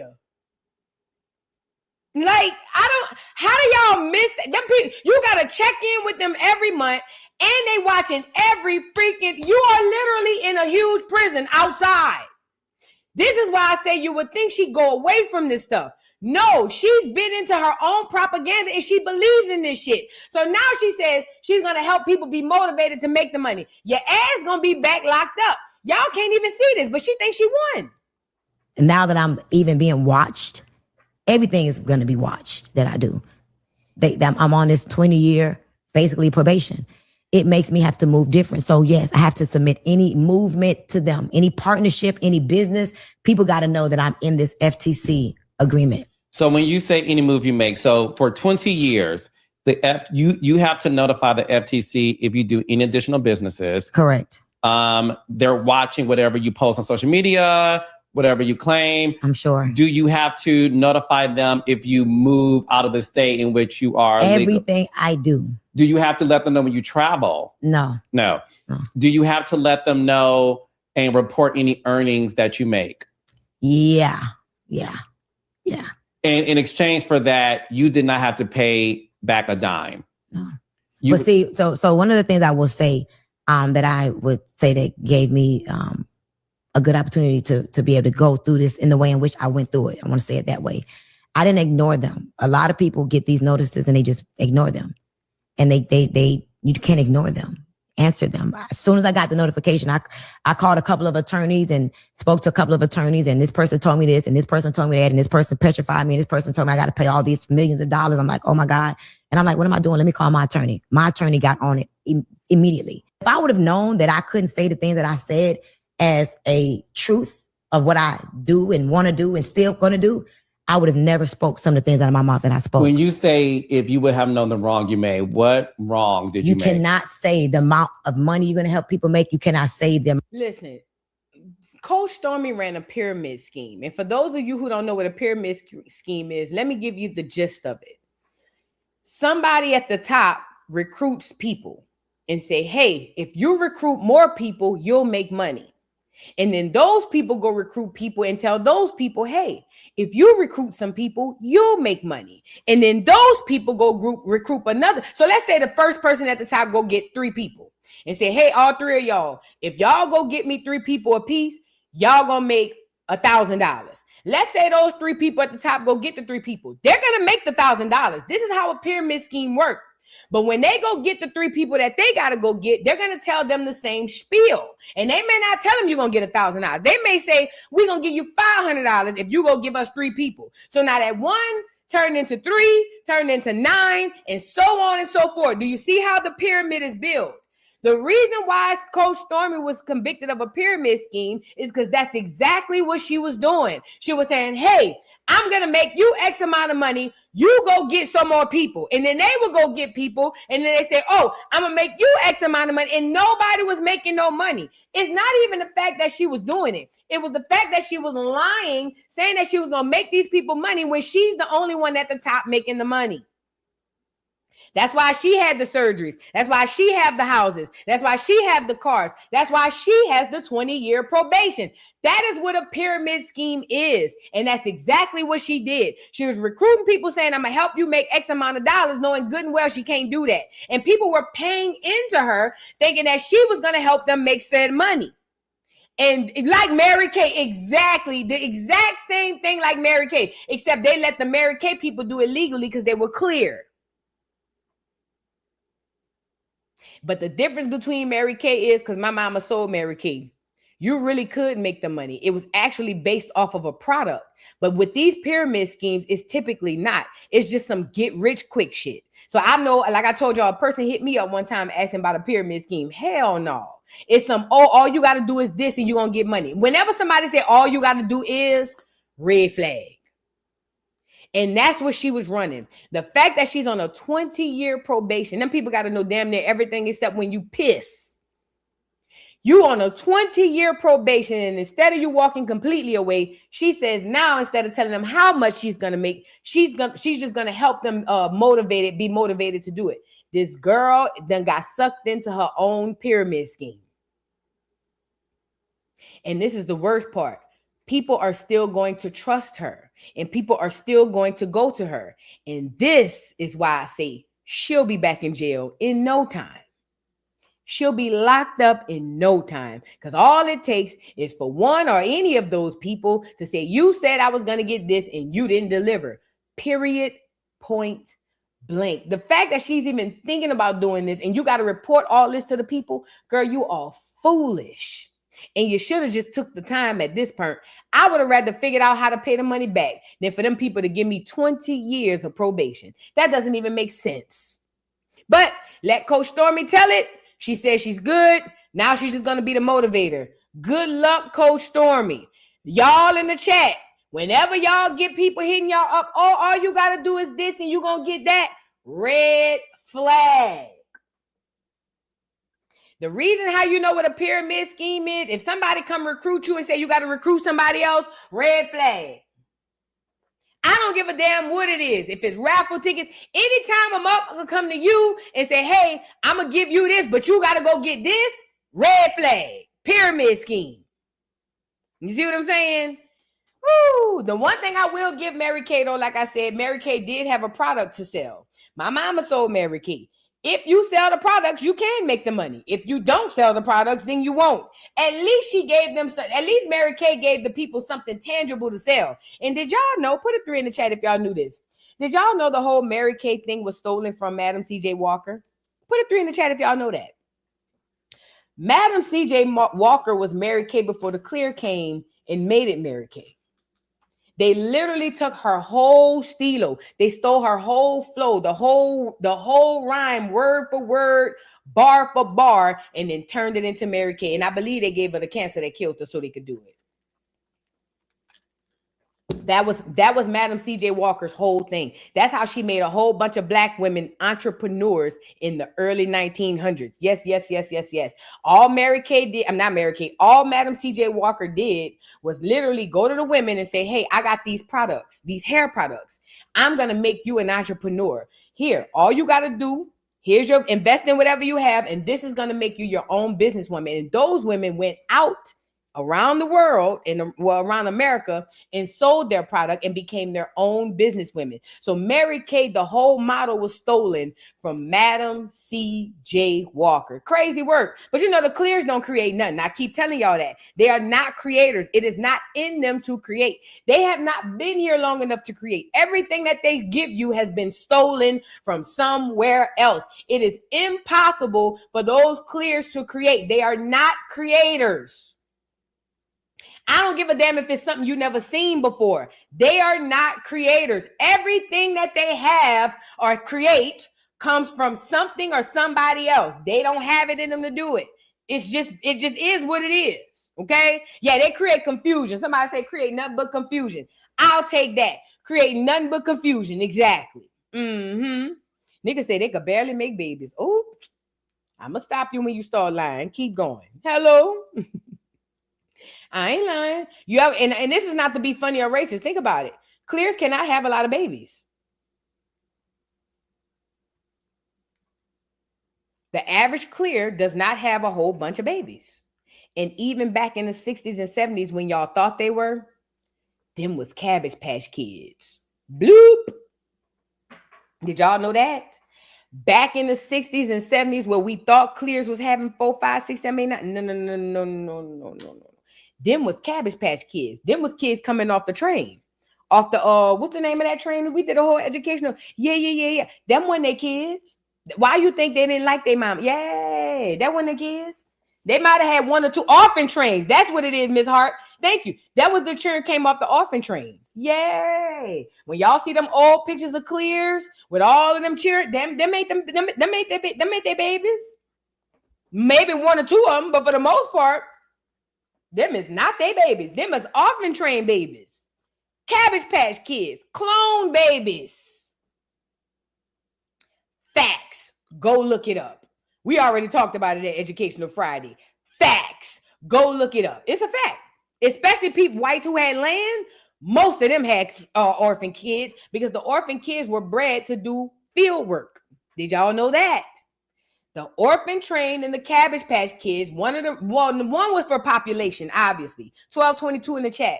One was for population, obviously. But after that, it was also to be workers, field hands. And they would send these Clears that would get these land. They would give Clear people land and say, you got to take these kids, though. Oh, yay. Yeah. It's crazy. It's crazy. And every year they will come by the Clear's house and say, how's the kids doing? And if the Clear say, well, this one ain't working good enough, they'll say, well, good, make them work. And they move on. Yeah, they didn't care if you was beating them, raping them. They didn't care. As long as they just wanted to see the productivity of the kids. You had to be there. Children of the corn. Yes. Y'all get it. Y'all get it. Children of the corn. Yes. Yes. All of that. So yeah, they don't procreate like we do. They never have. They're not creators. They are not. The average Clear may have 1 to 2 tops. They are not creators. It just is what it is. No shade. And if you're Clear in the chat, stop me when I start lying. Okay. Now, let's get into it. Somebody say, imagine the horrible things that happened to those kids. Those kids were not real.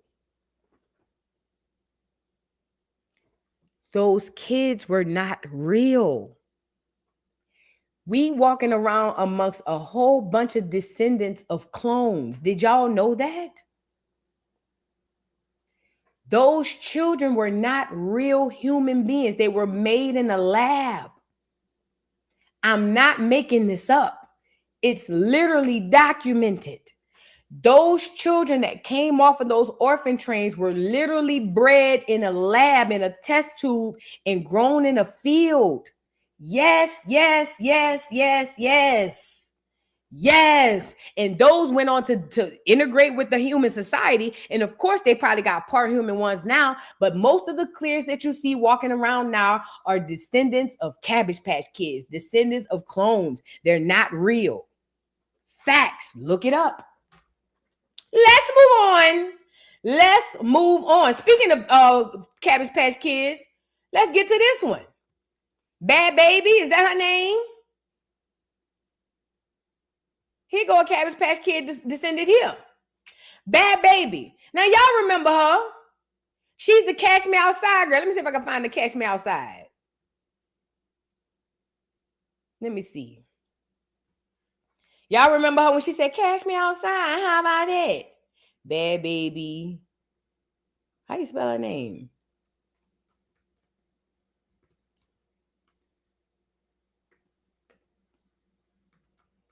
Yeah, Catch Me Outside. I remember her claim to fame being on Dr. Phil. Y'all remember this? And all these hoes laughing like so funny. She's talking about the audience that they're laughing at her. Did you say the hoes are laughing? Yep. So the audience are a bunch of hoes. Yep. Catch me outside. How about that? Huh? Catch me outside. How about that? Catch you outside? What does that mean? What I just said. Catch her outside means she'll go outside and do what she has to do. That's what she's talking about. Oh, yeah. You could tell by the mama haircut, she love a nigga dick. Oh, she love that chocolate pole. I know clear women enough to know I can tell by their hair who they sleep with. The Mo don't have nothing but niggas in her house. I can guarantee you that. This is all, but don't you see that this is all mouth? This is mouth. Oh, So you want to take this outside? Because I think they can bring cameras outside. Really? Because I think I flipped you. You want to do it again? Danny, don't get all tough. Please don't. This is not. What's the point in this? Y'all remember her, right? The Catch Me Outside girl. She came onto the scene cosplaying. Blackfishing. Well, she wasn't blackfishing then. She was cosplaying. You saw the nails. You saw the lingo. Catch Me Outside. I remember she went viral and I thought, I've never been amused at white people cosplaying blackness. I've never understood why most people are. I think that it's more of an insult than anything. This is just for me. I've always believed that white people or anybody that's not us cosplaying us is an insult. I think it's the kind of like the biggest slap in the face you can give to us as a people because it's not cute and it's not nothing that benefits us. It's actually, I feel like you're mocking us. Anyways, this is the girl who got the claim to fame from the Dr. Phil show, and people were going crazy. I remember it was on the song, "Catch Me Outside." How about that? How about it? Everybody, it was a sound bite. It was everywhere. That was engineered by the powers that were. Remember, it's acceptance. Why is this important? That's how she got famous. And then recently, we know she sleeps with black men. And looking at her mom, she get it from her mama. Her mama look like she don't do nothing but sleep with black men. When the mama say that's all mouth, she don't do nothing but hang around nothing but niggas. Clears do not speak that way. So she probably grew up in some sort of hood or at least in close proximity to one. Or maybe, I don't know, maybe they both sat down and watched TV. I don't know. But they both were on here blackfishing and cosplaying. But now Bhad Bhabie has taken it to a new level. Now, she already had the lingo. She already had the clothes and the hair and all that stuff. It then went from that to this girl's completely blackfishing. Completely blackfishing. She have literally turned into what she want to be, a light-skinned black girl. And this is the craziest part. She's looking us dead in our face telling us that that's not what we're looking at. Bhad Bhabie says, she said it in the past, ain't nobody trying to be black. Yet and still, every time we see this hoe, her skin is getting a little tanner and her hair is getting a little looking like it want to be a little more coarse. Yeah, another Erica Mena. Another Erica Mena. The bitch gonna tan so much she gonna give herself skin cancer. And they say she was already fighting cancer. The boyfriend she got is a black dude who bats her up every now and again. Well, no, every other day from the last time I seen. She is living this black life in her mind, and now it has turned into who she is. This girl has literally changed her whole identity. I'm sorry. Let's get into it. Wait, before I do this, I want to pull up the most recent picture before we get into the article. Cardi B, another one. Cardi B is another one. Y'all don't want to talk about it though. Cardi B is another one that blackfish down to the ground. Blackfish down to the ground. But nobody want to talk about that.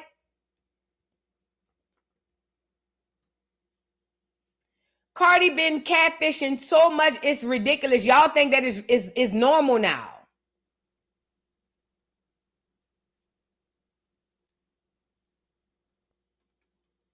All right, hold on. Whoa, Vicky is another one too. Here she go. So this is the new look of this girl. This is the new look of her. And again, because we've gotten so accustomed, remember I told y'all about the witchcraft. At first it's a big shocker, and the next thing you know, you see it so much it's nothing. And the next thing you know, this person literally turned into you. This girl has literally went from a white girl who looks like she needed a tan and acting like a black girl to she looks damn near biracial. Mariah Lynn, she's another one. Every confessional Mariah Lynn on this bitch with darker makeup. She another one. It's a lot of them that are blackfacing us, blackfishing us, that are doing all of these things, and we don't see how this is problematic. This is extremely problematic. This is the same girl who swears to God she is not white. She's not trying to be black. But every time you see her, her skin is getting a little tanner and her hair is looking, her makeup and everything is looking more like a black woman. This is why Black American women, I sure wish we come about these wigs and weaves. Because one thing about it, two things for sure. It's easy for them to cosplay the perfection. It's easy for the outsiders to cosplay the lace front, the makeup, and the nails. That's all costume. What they cannot cosplay is who we are authentically. I'm talking about outside of the hair, outside of the nails, outside of, you know what I mean? When we get back to our natural bag, they're not going to be able to cosplay that. The only reason they're able to hide and cosplay into this is because we're hiding under the deception too. We all getting dressed up in a costume every single day. Yep, Alabama Barker, she's another one. All of these white girls are only able to cosplay this far or this good because we are in costume as well. We got to come up out the costume. This is the problem. These hoes think that our likeness and our image is one big ass costume. And I'm not even going to hold you. They not all the way wrong because we act like our image is one big ass costume. That's why in order to see when most people, especially in Black America today, if you don't have a lace front or certain bags or certain makeup or certain this, people will look at you like you don't look good. It's the costume. It's the costume. It's the costume. And that's the accountability, Black American women, we got to take for ourselves. We have completely lost who we are. We all walking around looking like a bunch of TSs and drag queens.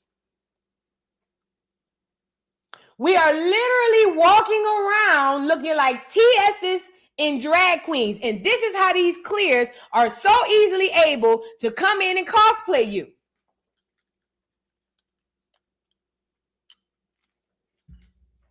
Facts. So I'm not reading all the shit she wrote because I'm not about to do all of that. She got backlash for coming out with the appearance again, right? Talking about her appearance and how she's blackfishing. And now Bad Bunny is on here saying that she's not blackfishing. Again, these clears are weird, bruh. The ones like her. Very, very weird. You're literally drenched and engulfed in Black culture. This is why the man she got goes oops upside her head every other day, and she's battling cancer. You have drenched yourself in Black culture, and you keep telling yourself the lie that that's not what you're doing, even though we're looking at you get darker and darker as the time goes by. Mental retardation, not only on her, but the people who accepting it. Let's get into it. Bhad Bhabie is firing off on weird critics online, commenting about her appearance and comparing photos of her at 13 to 15 to her at 20 to 23 and expecting her to look the same. Nobody's expecting her to look the same at 13. But what we're saying is if you was white at 13, bitch, how you get dark skin at 15, 20, 25? On Saturday, May 9th, the rapper born Danielle Marie Bregoli took to her Instagram story in response to Guess Who's style post from April 30th. The post showed a selfie of Bhad Bhabie from November 2025. She is currently 23, but was 22 in the photo. When users swiped left to confirm the identity, they found a photo of Bhad Bhabie from October 2018 when she was 15. She wrote, "Why do people constantly compare photos of me when I was 13 to 15? Think I'm gonna look the same at 20 to 23? You should still be white. Y'all weird. All I did was grow up." No, that's not true. Gaslighting. Change my hair color. Gaslighting. Sit in the sun. Gaslighting. You white hoe. Instead of spending all day inside and getting a syringe of lip filler. Like who the F else didn't? Then she says, Bhad Bhabie continued to share, "I was 15 in that photo, being forced to wear that red ponytail for 5 years. Y'all would have been seeing me looking how I wanted to look instead of how my management team at the time wanted me to look. If I wanted to have or had creative control." It says, "Like I begged for daily." In a second post, she clarified, "Oh, and I did get a nose job. Sorry, I forgot. LOL. And are my brows full?" Bhad Bhabie continued to go off in four more posts, and it says in one of the rapper who is Italian and Jewish. She Italian and Jewish? In one, the rapper who is Italian and Jewish slammed critics for previously claiming she wanted to be Black. Towards the end of her rant, she said, every time y'all try me like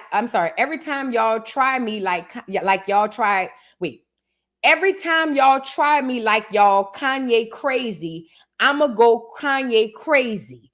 Play with me, he. This bitch is Italian and Jewish. That's white and white. That's white and white. A white person is Jewish and a white person is Italian. I don't give a fuck what they say. I'm talking about race, not ethnicity. That's two white people. Y'all let them fool y'all with the ethnicity and race. No. A white person, an Italian is white and a Jewish person is white. That's white and white. And her Jewish ties make sense why she's got popular the way that she did. You know, the Jewish people look out for their kids. Now I understand why she made it to Dr. Phil talking about Catch Me Outside. The Jewish side of her family. Lord have mercy. This girl, this is insane. Let me scroll through this. Hold on. Why do people constantly compare me or photos of me when I was like 13 to 15 thinking I'm going to look the same? You should still be white. I don't give a fuck. You didn't sit in no sun and get like that. You should still be white. And your nose done got wider. Look. Come on now. Look at her nose here. Y'all, and this is what bothers me with Black American women and y'all contour. I've never wanted to contour my face a day in my fucking life. Because while you women are over here making your nose look smaller, the white girl over here making hers look wider. You can't make this shit up. While Black American women running around here contouring their face to make their nose look slimmer, the white girl around here making hers look wider. That's when you don't see the beauty in your own self. That's when you look to them for the beauty standard and you don't see the beauty in your own self. You contouring your face to make yours look like theirs, and they ain't gonna get surgery to make theirs look like yours. Oh my God. I've never had a contour done in my life. Never, not once. Not once. I don't want my nose to look like a clear woman. Never did. I thought it was stupid.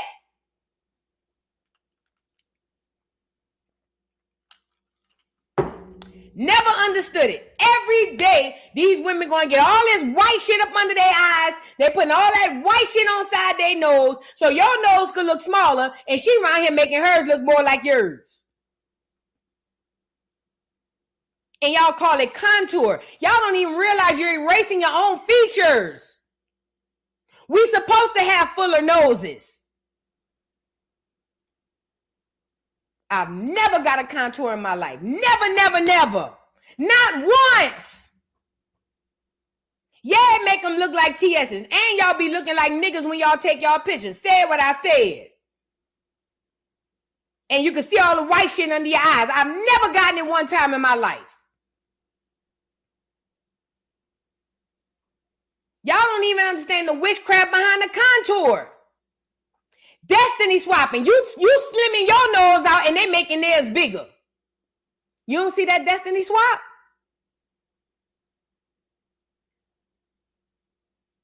That's why when y'all be taking y'all makeup off, them niggas be looking at y'all like, who the fuck is that? Y'all putting pounds and pounds of makeup on to make it look like some beauty standard that ain't even real. Because when they go to their beauty standards, they try to look like you, not the standards they set for you. Don't let that go over your head.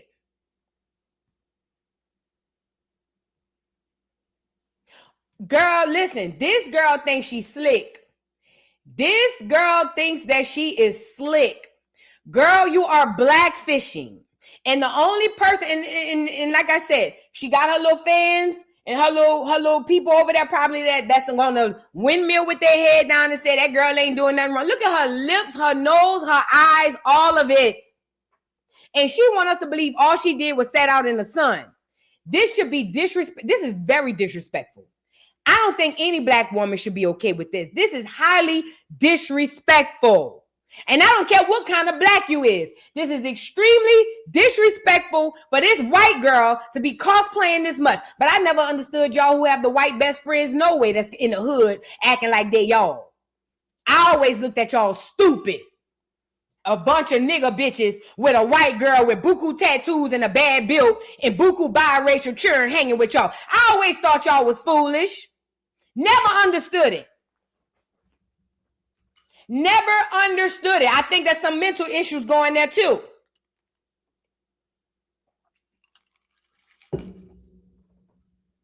This is not cute. I don't think that this is cool. And I think that this bitch needs to go sit off in a corner somewhere. The only reason I brought her up here is because I need y'all to understand what's actually taking place. Take the rose-colored glasses off. The more they take you out of who you are in your essence, the more they are going into your essence. The things that they tell you to hate about you, they try to copy and do over. Your hair. White people are so infatuated with black hair because theirs is stringy like a dog. Yours is strong like the trees. They'll tell you your shit nappy and it's fucked up, but then they'll turn around and try to lock their shit up like they're yours. Come on, y'all, think. It's the destiny swap that's happening here. Ain't nothing wrong with doing the contour on your face, black women, but a lot of y'all can't leave the house without that shit. That's a problem. Today is the last day of my fast. I did a 7-day fast this time. Today is the very last day of my fast, and I fasted from any and everything that I overindulge in. YouTube, weed, anything that I overindulge in. Y'all might want to start fasting from some of the shit y'all overindulging in. And watch how it wake you up. Instead of putting the contour on every time, take one of them times and don't contour and see the reaction you get. You'll be surprised what it'll do for you.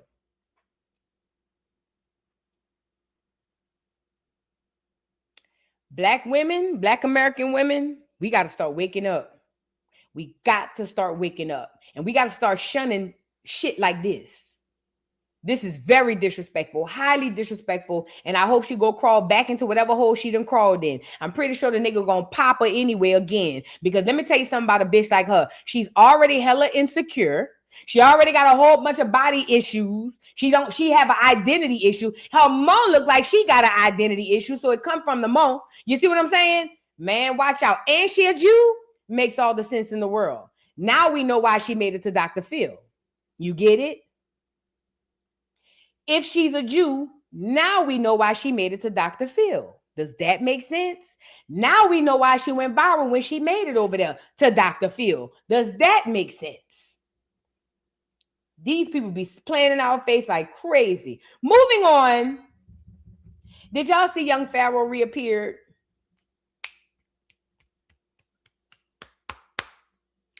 Let's get young Pharaoh up here. This is ridiculous, y'all. I am of confusion. I'm really upset about that.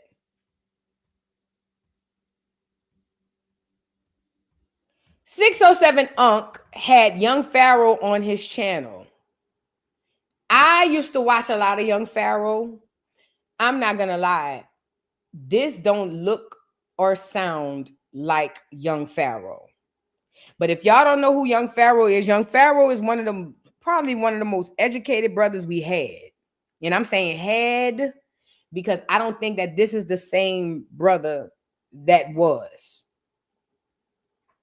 Young Pharaoh was dropping jewels and knowledge. And if you ever go look up anything that brother said, and I don't care about the drama with the baby mama, that's different. I'm talking about him as a teacher. If you ever go look up young Pharaoh and the old stuff that he used to put out there, this dude was tapped into the highest freaking level I had seen on YouTube. And I'm gonna be honest, my top at the time, around this time when the conscious community was popping, rather outside of their personal stuff. I'm not talking about none of their personal stuff. When young Pharaoh was popping, it was what's that black boy that got into it with not black, he didn't get into it. The ugly boy who went to jail for messing with that little girl. Oh, y'all know who I'm talking about. He's skinny. He look like a long Ethiopian. I don't think he no nigga neither. What's his name? Oh, girl. He got in trouble for messing with the little girl. Brother Polite. Back then, it was Brother Polite. I'm talking about knowledge. I'm not talking about the other shit. I'm talking about knowledge. The top people for knowledge to me back then was Brother Polite and him. That was my two top. I remember they debated each other, and I watched that shit about 2 or 3 times. Both of them niggas was top tier. Knowledge. I'm not speaking about personally. When y'all say, oh, this person, I don't care about them personally. I know how to separate the person from the stuff. I'm talking about the knowledge they were putting out. Him and Polite was the two top for me. Meaning they could go in any doggone sector and run them bitches. When I say they the top, meaning what I loved about Polite and what I loved about young Pharaoh was they didn't just stick to the comedic science that they had. These niggas could go debate the Hebrews and use their book and debate it with them. These niggas could go debate the Christians and use their Bible and debate it with them. These niggas could go debate the whoever it was. They had so much knowledge inside of them, they could debate whoever and was hella knowledgeable on any and everything. This was young Pharaoh. I don't think we'll ever get that young Pharaoh back. He's gone. He's completely gone. He's done. Whenever I saw him breaking up with the baby mama, I said, uh-oh. But then once he finally broke up with the baby mama, and then the white girl came around and had him doing yoga and shit, I said, there you go. He's gone. Young Pharaoh, as we knew him, is gone. If you never knew that young Pharaoh, go look up all young Pharaoh videos. It don't matter what it's about. I promise you're going to learn something. Oh, yeah, I forgot he got banned from the CPAC event. Oh, yeah, that's another thing. So if y'all don't know, y'all wasn't there. So if some of y'all who wasn't there, back in the day, what was 2020? Young Pharaoh had, for the love of money is the root to all evil. I remember when young Pharaoh used to be sitting with his just his little backdrop doing his thing. But the moment that nigga came up there flashing the Rolex, same thing with Polite. As long as Polite was broke and poor, the knowledge was infinite. But the moment that nigga got a touch of that money, Polite's the same one. The moment that nigga got in touch with, got a taste of that money, it was like hell broke loose on both of these niggas. This is what happens when you have a love for money. That's why the book say, for the love of money is the root. That means the beginning, the origin of all evil. And both of these young brothers went down behind money. Young Pharaoh, in my opinion, went down behind money too. Anyway, 2020, he was supposed to be on at the CPAC event with Donald Trump. I'm talking about they were about to put this boy on the big stage. And here he go, flashing the money, buying houses and cars and 18-wheelers, all types of stuff. And right then and there is where they was able to slip in that devil on him. And he ain't been right ever since. Well, he went off the scene. I know he went in and out of jail. I remember at one time he was suing YouTube, all kinds of stuff. His life just went to straight hell. Same like Polite. The moment they set their sights on the money, their sight went to hell. Their whole lives went to hell the moment the money became the focus. Okay? This is why you cannot have a love for money. I'm not saying you can't want money. We need money. But the love for money will forever lead you to the darkness. Why is this important? So he went off the grid. He did an interview with Tasha K saying he was abducted by aliens and they stuck something up his ass. His words, not mine. He was just off the grid completely. Well, recently, that was in 2021, maybe 22 tops.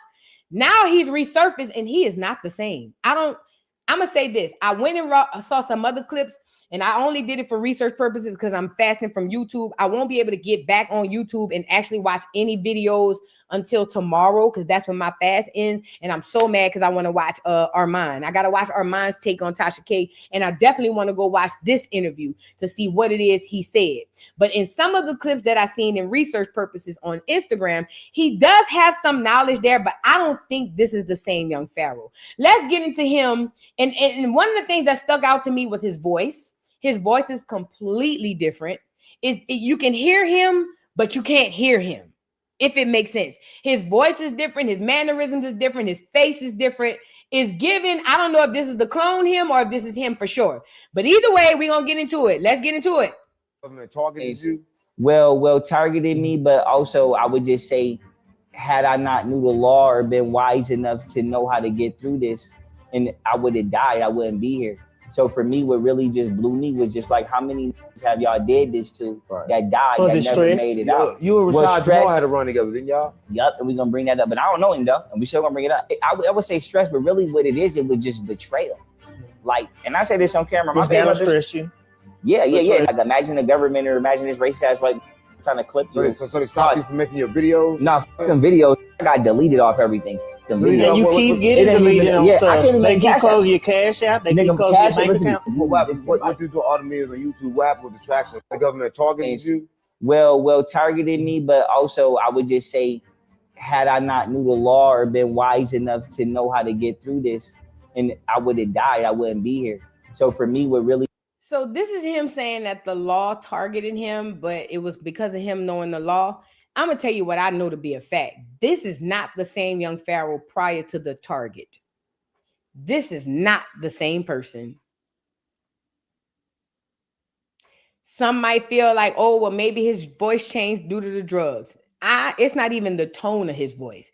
It's deeper than the tone of this voice. I don't know who or what this is. Now, I'm not saying that that's not the same vessel. Hear me out. I'm not saying it's not the same vessel. It could very well be the same body and vessel that young Pharaoh that we knew had. But the entity inside of that, I don't know what that is. I can't put my finger on it and I ain't tried to, but something ain't right about this. Let me show y'all this video. Say this. I got accused of being schizophrenic by my judge and this other racist ass white bitch, because that's what she is, a racist ass white bitch. Pay attention to the hands. Pay attention to the hands.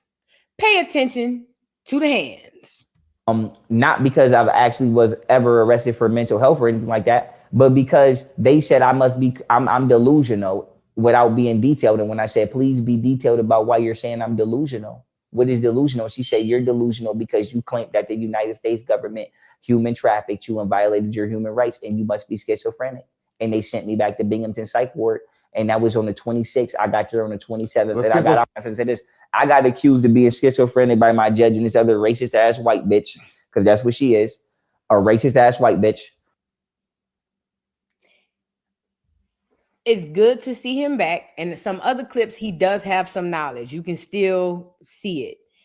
But I'm not sure what this is. I'm not sure what this is. The hands does not make me feel any better. But ultimately, they made sure that when it was time for us to awaken, him and a few other people wouldn't be here to help guide us through. Does that make sense? And I think that he's one of those people. Now, granted, I'm not saying that these people who got in trouble and got messed up ain't did nothing on their own. Some of them have. A lot of them have, actually. But they made sure they targeted the ones that could really lead a bunch of people and say, we got to get him. You know what I'm saying? Like, we got to get him. I learned so much from young Pharaoh. Young Pharaoh taught me about Mardi Gras, things about Mardi Gras I had no idea, even with the baby and the king cake. Man, watch out. I learned so much from young Pharaoh. Ridiculous. That's how I know this ain't that young Pharaoh. I don't know what this is. Somebody said the energy off. It could be that. I don't know what this is. And even when he had other clips where he was dropping knowledge, I don't know what that is, but that ain't the energy that I met 2020 and prior to that. Does that make sense? Yeah, you know what, too? I'm glad you said that. Who that was said some people mission is over and it's time to rest. I believe that as well, too. I don't think that's his situation, but I do believe that some people were called then to ring the alarm, and now is their time to just fall back. I don't know. But whatever or whoever this is, bless young Pharaoh.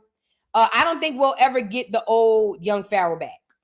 I don't think we'll ever get him back. I think this is what we're stuck with, a fragment of the old young Pharaoh who can drop some knowledge, but for some odd reason, you don't quite know what's the hell this is.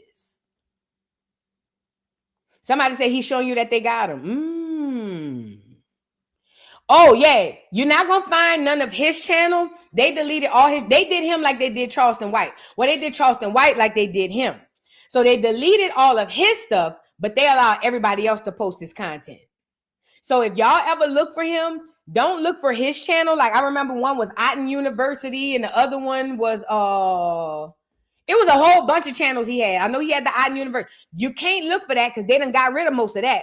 You got to just search his name in the topic and then you'll be able to find him. Because YouTube did him the same way they did Charleston White. They will make sure you can't make the money, but they let everybody else upload your content. Yeah, Charleston sold out as well too. Y'all keep young Pharaoh in your prayers, man. I feel this brother was one of the ones, before I even knew I was in an awakening, I was watching this dude like, this shit, it kind of makes sense. I'm not quite sure, but it's so interesting. I just want to keep watching it. You know what I'm saying? He was one of those early ones for me. So to see him like that, especially when all of that was going on, that really fucked with me. I ain't gonna lie. I was like, damn, bro, we need this nigga. But you know what? I'm learning we needed him then. We don't need him now. Not no jab on him, but the Most High is awakening up all kinds of people to put the message out for y'all. So don't, and also too, you don't look outside nobody else for information. No way. Not even me. Don't look outside. Nope. Not even the most educated person. Even if you get the most educated answers, go within to find the real answer. The real knowledge is in all of us. We don't need it to get it from nobody. Sometimes you might need other people to wake some shit up. Yeah.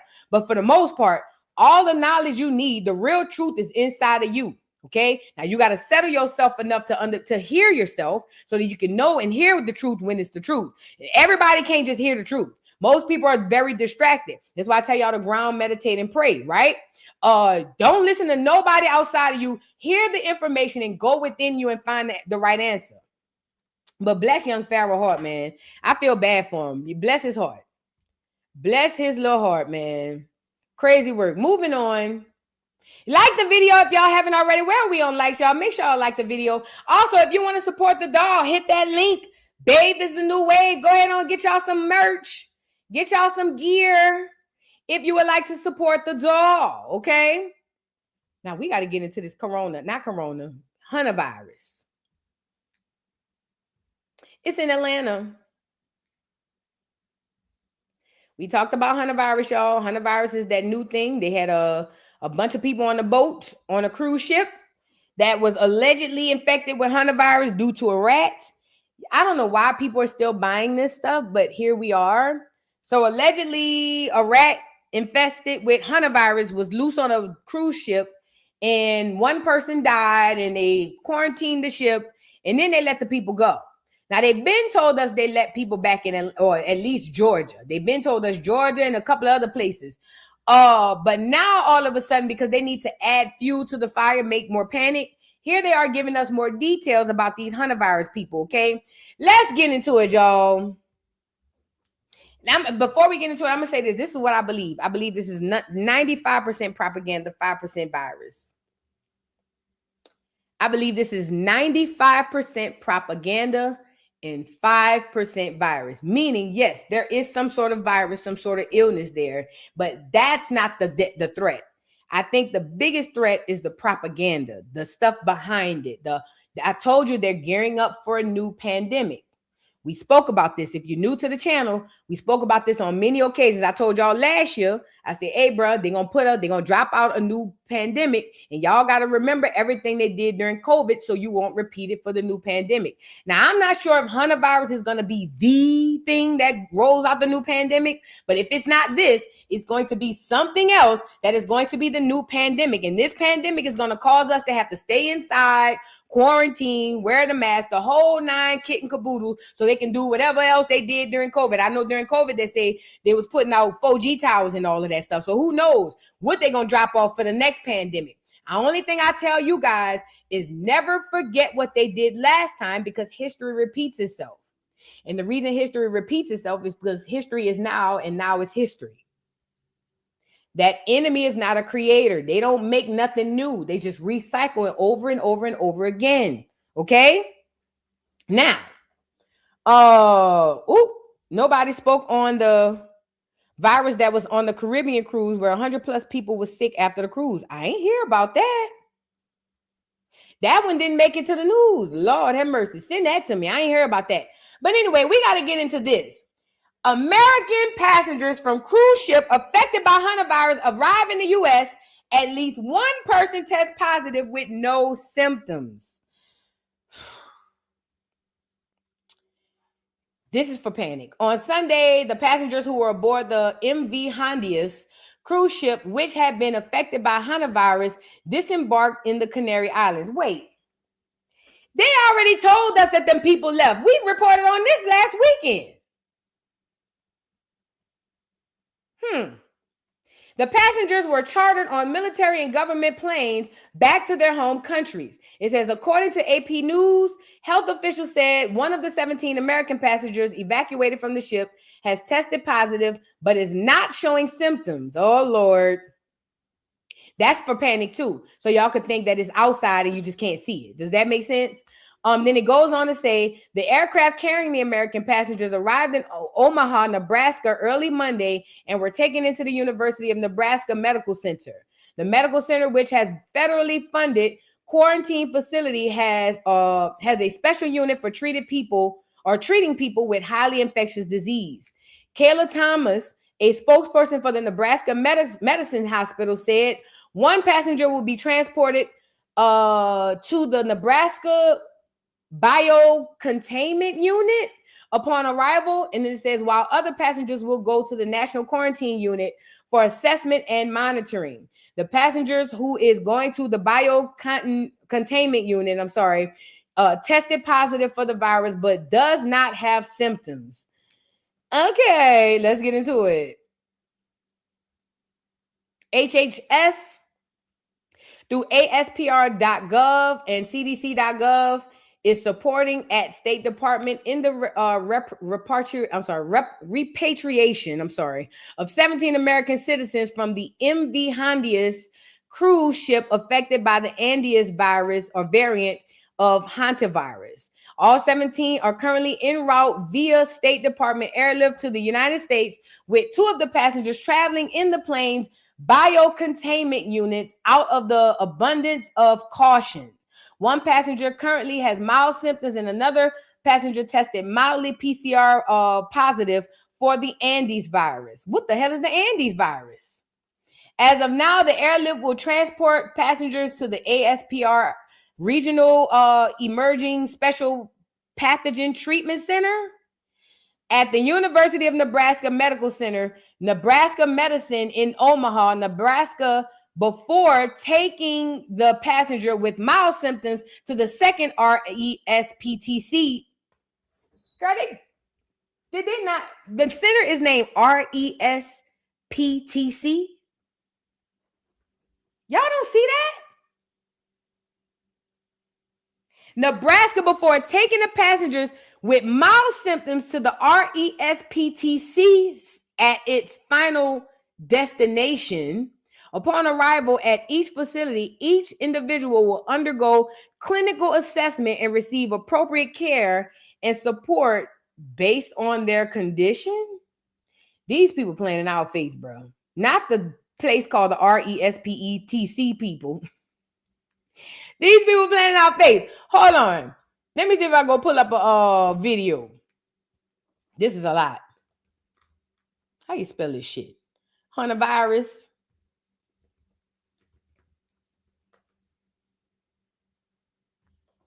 Child. They want you guys to be afraid. This is exactly what they want us to do. Hantavirus.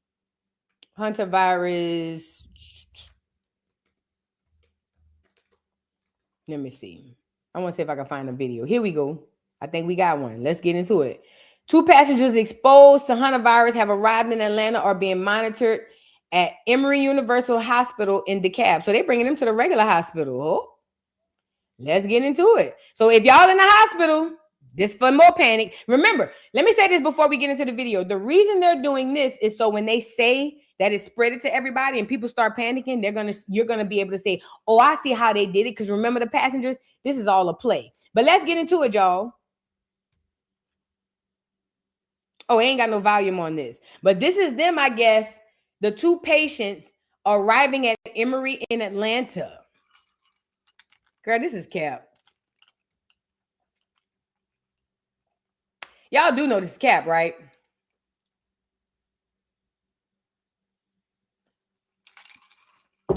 This is a setup for later. When you start panicking, you'll be able to reference this to see how it all started. This is all cap. This is all cap, I believe. But enough to make sure they got footage so that y'all can see it. You see what I'm saying? Ciao.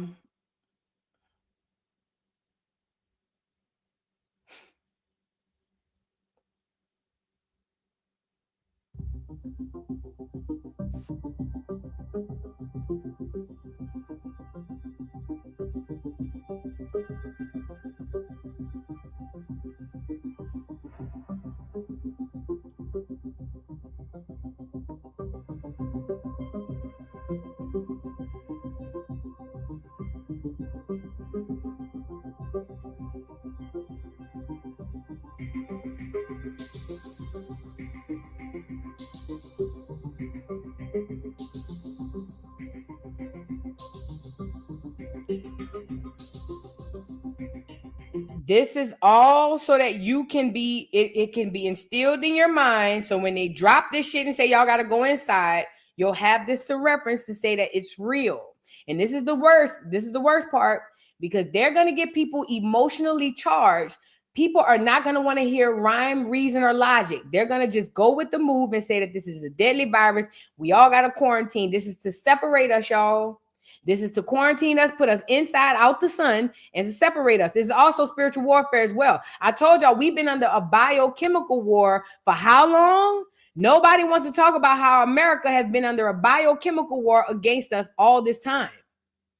People don't want to talk about that though. So now you got a hospital for the healthy people, and now you're going to bring them to Emory Hospital where everybody at. Black people, I'm going to say this because I ain't trying to tell y'all what to do, but I'm going to say this. If you could think back to 2020 and look at the things that have come out since 2020, then you know that they lied to us about a lot in 2020. They lied to us about the virality of this thing, the 2020 COVID. They told us it was airborne. Then they said it wasn't. Then they said if you got the vaccine and you good, then most people got the vaccine and they still wasn't good. They lied about every freaking thing regarding 2020. And I know some people don't want to hear that because they don't want to have to face the fact that they were lied to. I'm here for it. But what I'm telling you is if you don't remember the way they lied then, you're going to fall for the okie doke for the lies now. They never changed the program. They continue to do the same thing over and over and over again because they rely on you not waking up and using your brain. They rely on you having them think for you. So because they continue to do the same thing over and over again, now granted, it's political theater. They're going to really shut shit down. So yes, they're going to shut down the airport. Yes, they're going to shut down the cruise. Yes, they're going to shut down the... That's going to really happen because it has to play into the witchcraft. But just because that happens doesn't mean that this is real. 2020, if you don't... Go back and research 2020. Go back and research 2020, and that is how you deal with the virus today, okay? If you want to know how to beat this, research everything in 2020. This is a setup, y'all. This is a setup. It's a setup. I'm not telling you what to do because y'all get real emotional about y'all medical advice. I'm not no doctor. What I'm telling you is go back in your brain. If you need, matter of fact, don't wait until the virus comes. Go do the research now before they start editing shit. They probably already have. Go start doing the stuff now. Go do the research now. Okay? These people setting this stuff up. Don't fall for the okie doke and the banana in the tailpipe. They had us inside last time. If they put you inside this time, I think it's gonna be worse than last time. Even though they quarantine people refuse to go outside. If I were y'all, I wouldn't do it. I would definitely be outside. If I'm nowhere, I'd definitely be outside. Now I want to get into these Aboriginals, Black Americans. These Aboriginal Black Americans really quickly. Like the video, matter of fact, hold on. Cancel my trip. You done lost your mind. I done already talked to God. Get off of here, Sergeant King. You be talking crazy sometimes. I done already talked to God. I'm good. And plus, it takes 30 days at least from the first drop. So I'm good. By June, now we'll be talking. Cancel my trip. Oh, you foolish. And the stuff ain't in Greece.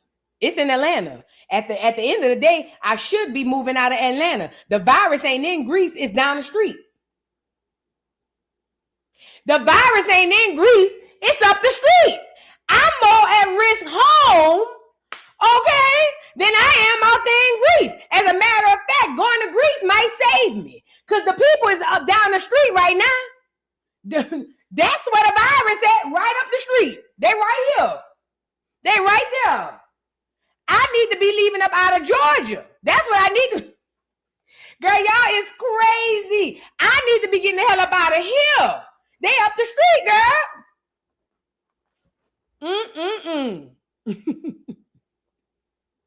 Girl, please. These niggas is literally down the street with the virus, with the Hantavirus. Child, I'm scared to go to the store now. Somebody went up to Emory to visit their family. Now they done got the Hantavirus. Done came back where I'm at. Now they at Publix with me. Picked up a pack of oranges or something that they ain't won't put it down here. I come pick it up. Now I got, you feel me? I'm scared. I'm lying. I ain't scared because I understand what this is. But no, yeah, for real. It's a lot of fluff. I'm not saying that the actual virus isn't real, but just like 2020, COVID was a thing, but it was so much fluff around it, people couldn't see the real for the fake. You know what I'm saying? Anyways, moving on. We got to get into the Black Americans and us being Aboriginal. Y'all, Black America, know who you are. Do your genealogy first. Do your genealogy. All the genealogy is who you are and who the people came before you, right? This beautiful woman posted this video and I want to share it with y'all about her ancestry, right? This is beautiful when you know where you come from. I'm telling you, it gives you a new look and leash on life, okay? Black America, particularly FBA. I'm asking you guys, if you don't do anything, find out who you are. Do your genealogy. No school is going to tell you who you are. No book is going to tell you who you are. No institution, nothing. The only thing that can truly tell you, Black America, who you are is your own personal genealogy. All a genealogy is a family tree. Most of you can start your family tree at home. All you got to do is say, okay, my name is Voodoo. I got Mama Voodoo. Then I got Grandma Voodoo. Who was the grandma before her? All you're trying to do is find out the lineage of where you came from. If you want to know where to start, go to the eldest people in your family and start asking about the people who came before them. I asked my grandmother to tell me about her grandmother. I was able to get 100+ years of knowledge just from my grandmother giving me stories about her grandmother. So please do, Black America. If you don't do nothing else, FBA, do your genealogy. That's the only way you're going to know who you are. Let this beautiful lady tell y'all about hers. Check it out. Great granddaddy and my great uncle. Now, this was back in the 1800s, honey. 1800s. You see that in his mouth? You see this on their head, baby? Do you see how handsome my goddamn great granddaddy is? You can't tell me shit. I wish y'all go do your own family genealogy and stop telling me who I am and where I come from. Because I come from a whole line of motherfuckers that would have never, ever in their life agreed to being called Black, goddamn African American. Because just trust me, you weren't calling him African American. You weren't calling him that. Nope. But you want to call his great-great-granddaughter African-American. Let me show you something else. Hold on one. These are my great-grandparents. You know, hundreds of acres was taken from Beatrice. This Beatrice Lockett. This is my great-grandmama. See, a lot of you don't even know who your great-grandmama is. So you better sit back and just listen to mama. Listen to me tell you my family stories. Because until you can even identify with the pain that we go through of knowing that we were reclassified and our inheritance was taken from us. I don't know if y'all know about the Red Summer, but we gonna get you up to date on the Red Summer. See, you think it was just the Black Wall Street in Oklahoma. No, baby. It was all around. All around.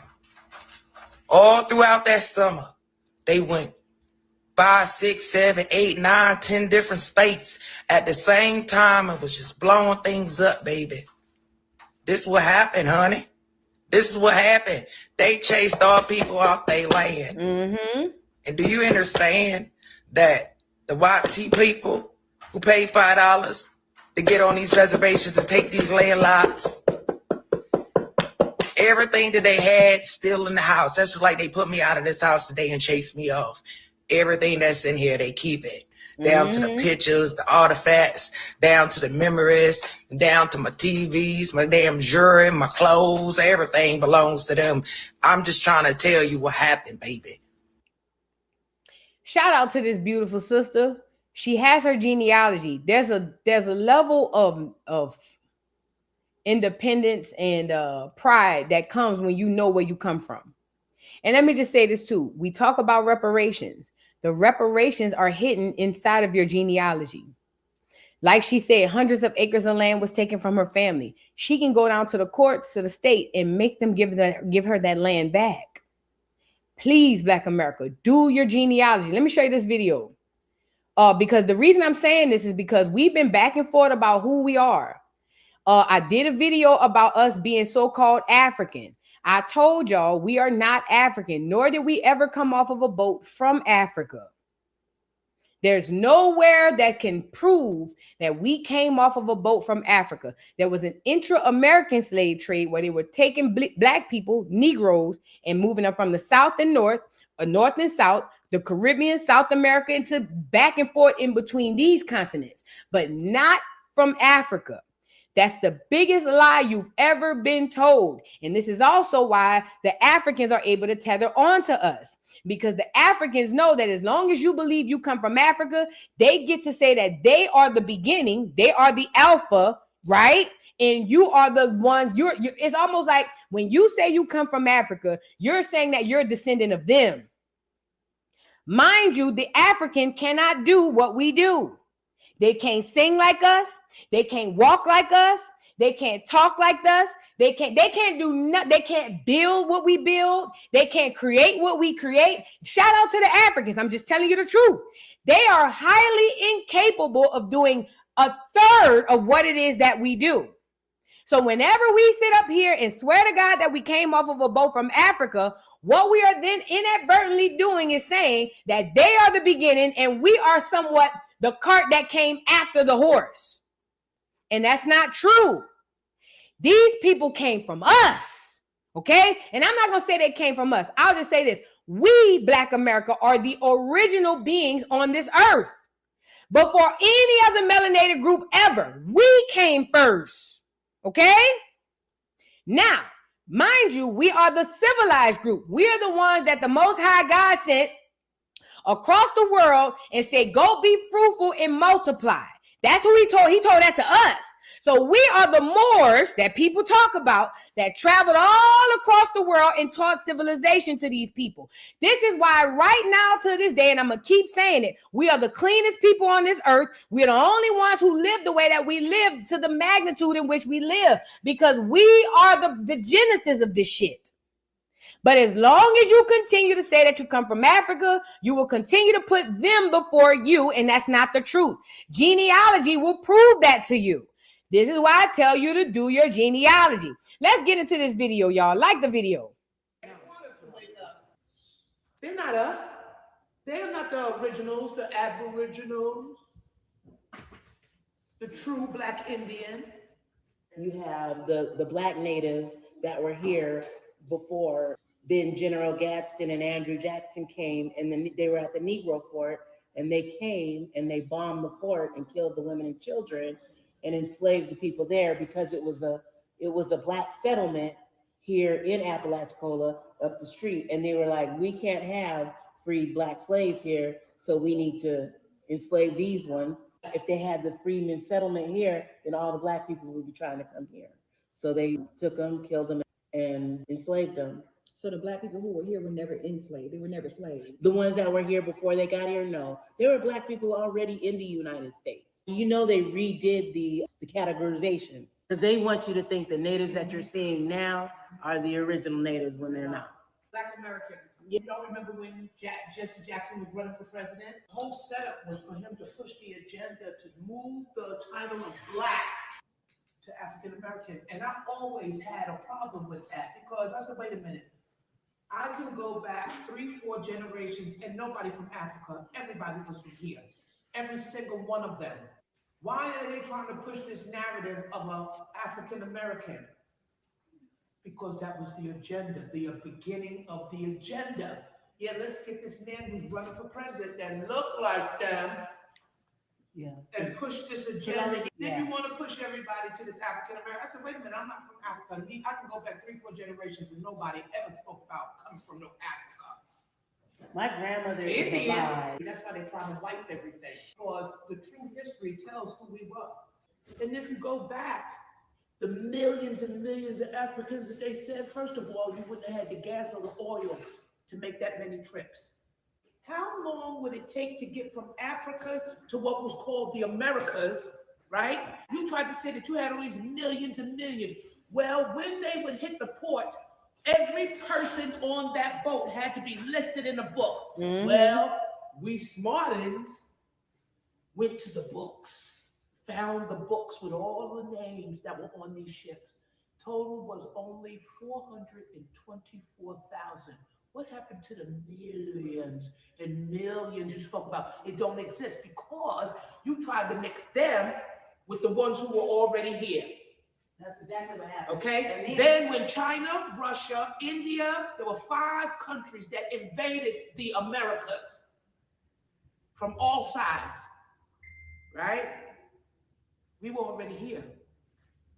We were here. Now we paying them to live. That part. And then, you know, the Thank you, Auntie. Auntie said it. We were here. We were already here. Let me show you this video. Hold on. It's a fact. We were already here, bro. I know a lot of people don't like to hear it, but it's the fact. And when you do your genealogy, you're going to see you were already here. You never came off of no boat. Check this out. You know what else that never makes sense to me logically? If we was truly from Africa, right? Why not just label us that in the records from the beginning? But instead, we was relabeled over 7 different times. This is only for educational and academic purposes only. Anything I say in this video is based on historical documents and my own research. Do your own research and use your own discernment and come to your own conclusions. That just tells me that the goal wasn't to record where we came from. It was to erase who we truly were. Facts. Let's get into this list. American Indian, the first label, which applied to the melanated indigenous people of this land, the original copper-colored inhabitants, free persons of color, a label for people who was never enslaved. Most of them owned their own lands in their own homes. Colored, a catch-all for anyone who wasn't white. Erased tribal distinctions, lumped us all together, and made us invisible as individuals. Mulatto, back then, was a category for indigenous people, and in most cases, indigenous people with mixed ancestry. Let's look at the laws of Virginia from the first session legislature in the year 1619. Who shall be deemed mulattoes? Let's get into it. It says, be enacted and declared, and is hereby enacted and declared that the child of an Indian and the child, grandchild, or great-grandchild of a Negro shall be deemed, accounted, held, and taken to be a mulatto. I've seen whole communities labeled as mulatto in one census and then relabeled. Oh, let me say this too. Mulatto. That's another term they use. It's a trick bag. When y'all do y'all genealogy and see that M, just because they wrote that on a census does not mean that person is mulatto. That was another paper genocide and trick bag, right? In order to make sure they didn't count as many Indians, they were calling people mulatto that weren't. If you were light-skinned and the people thought you were mulatto, they'd write that down. So keep in mind, use the census, but don't take everything at face value because they did a lot of interweaving and crap on that goddamn census. So please be mindful of that. To Black in the very next census. It was a catch-all for anyone they couldn't place. And then they used that label to reclassify us to Black later on. That label didn't describe us, it erased us. Negro, and that was originally the Spanish and Portuguese word for Black that was imposed on us, not chosen. Freeman wasn't just a label, it was used to sever us from our indigenous roots. They told you freeman meant former slave, but that's not the whole truth. Did you know the term freeman was formalized as a racial category on the final rolls of the 5 civilized tribes by the Doles Commission? The Doles Commission separated tribal citizens into 2 separate categories, by blood and by freeman rolls. And once you was on the freeman rolls, you lost your servancy and you lost your indigenous identity. So freeman listed the individual with 0 blood quantum, whether they had biological native ancestry or not. So the freeman label also was used to determine land allotment seizures. Now she's saying freeman, but this is saying freedmen. We know the difference, right? We know the difference from a freeman and a freedman. A freeman is a person who's never been a slave. He's a Black person in America who has never, ever been a slave, nor does he come from slaves. He's kind of like the Bill Cosby and the Huxtables of the Black community. We spoke about this. A freeman, not with the D, a freeman is the Huxtables, the people who've never been a slave. The freedmen, those are people who came from slaves but are now free, or used to be slaves but are now free. That's your middle class family. I use what's Steve Urkel and them family? The Winslows. That would be like the Winslows. They not rich, but they not poor. They live good. You know what I'm saying? They used to be slaves, but they found their way out. They good. But then the slave is the person who actually was the actual slave. Now she's saying freeman, but then she's also saying freedman, or the paper is saying freedman. It makes me think of Brother Marcel.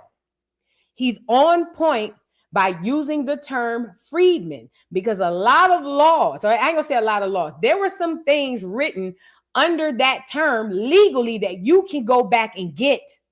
Freedmen, rather you want to call yourself that or not, I don't care. Call yourself blue dog shit for all I care.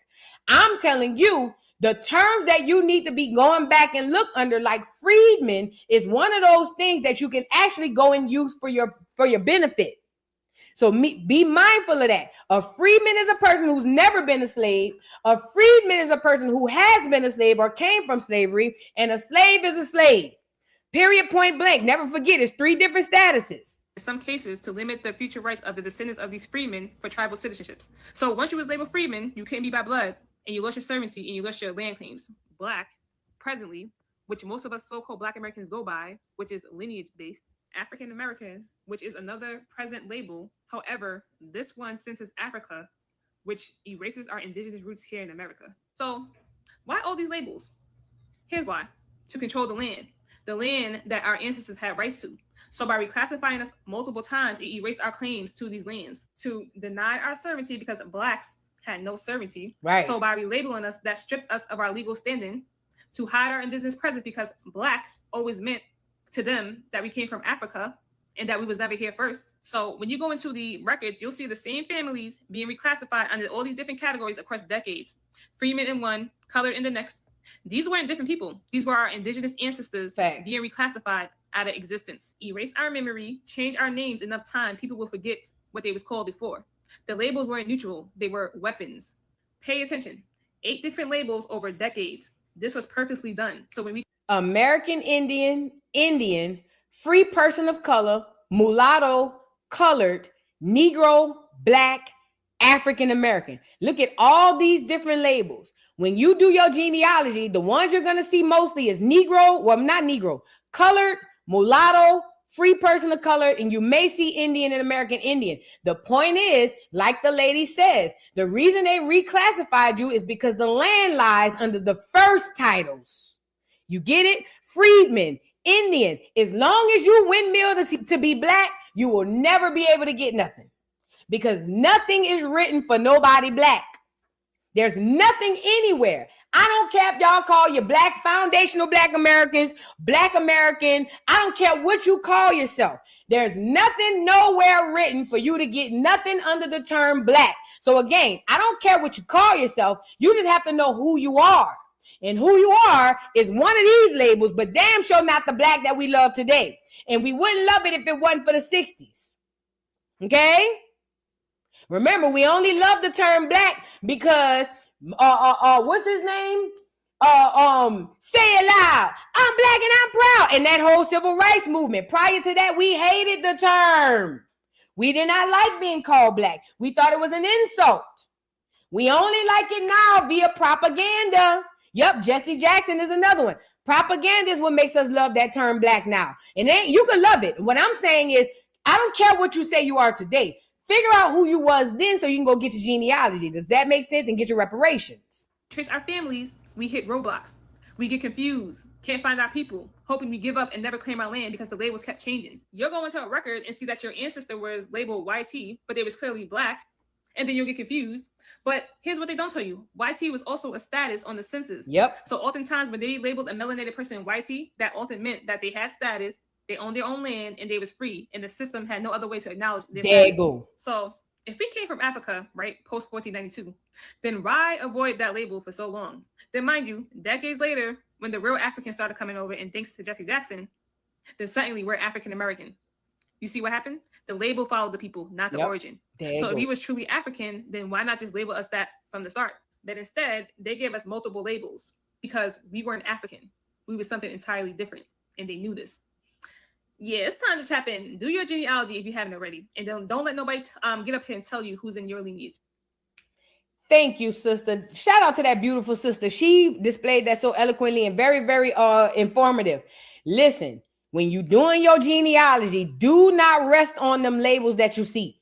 Because that was part of the mix-up, the scramble, to get you confused. They wanted you to believe that, these people, you might go on your census and say, oh shit, my great-great-granddaddy was a mulatto. He wasn't. That was his status, or that's what they put down. Or they may say he's white. He wasn't. You got to know who these people are. And you can find pictures of these people. You'll be able to find out who exactly they are, but you'll have to do it through your genealogy, okay? And I tell people all the time when it comes to Africa, I want nothing to do with that continent. That is not my home. That is not my motherland. I don't have nothing to do with that. I am black right now. You know what I'm saying? But I am a black American. That's my status that I go by today in this day and age, because I understand that that's what the masses of my people identify as. But I know who I am. I know I'm an American Indian. I know I'm indigenous and the Aboriginal right here to this land, because my tribe goes all the way back BC.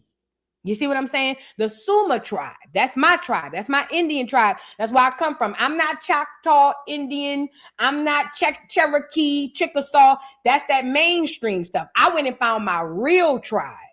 And the Suma tribe goes all the way back to the landmass that we know today of Mexico. And it go all the way back before Christ.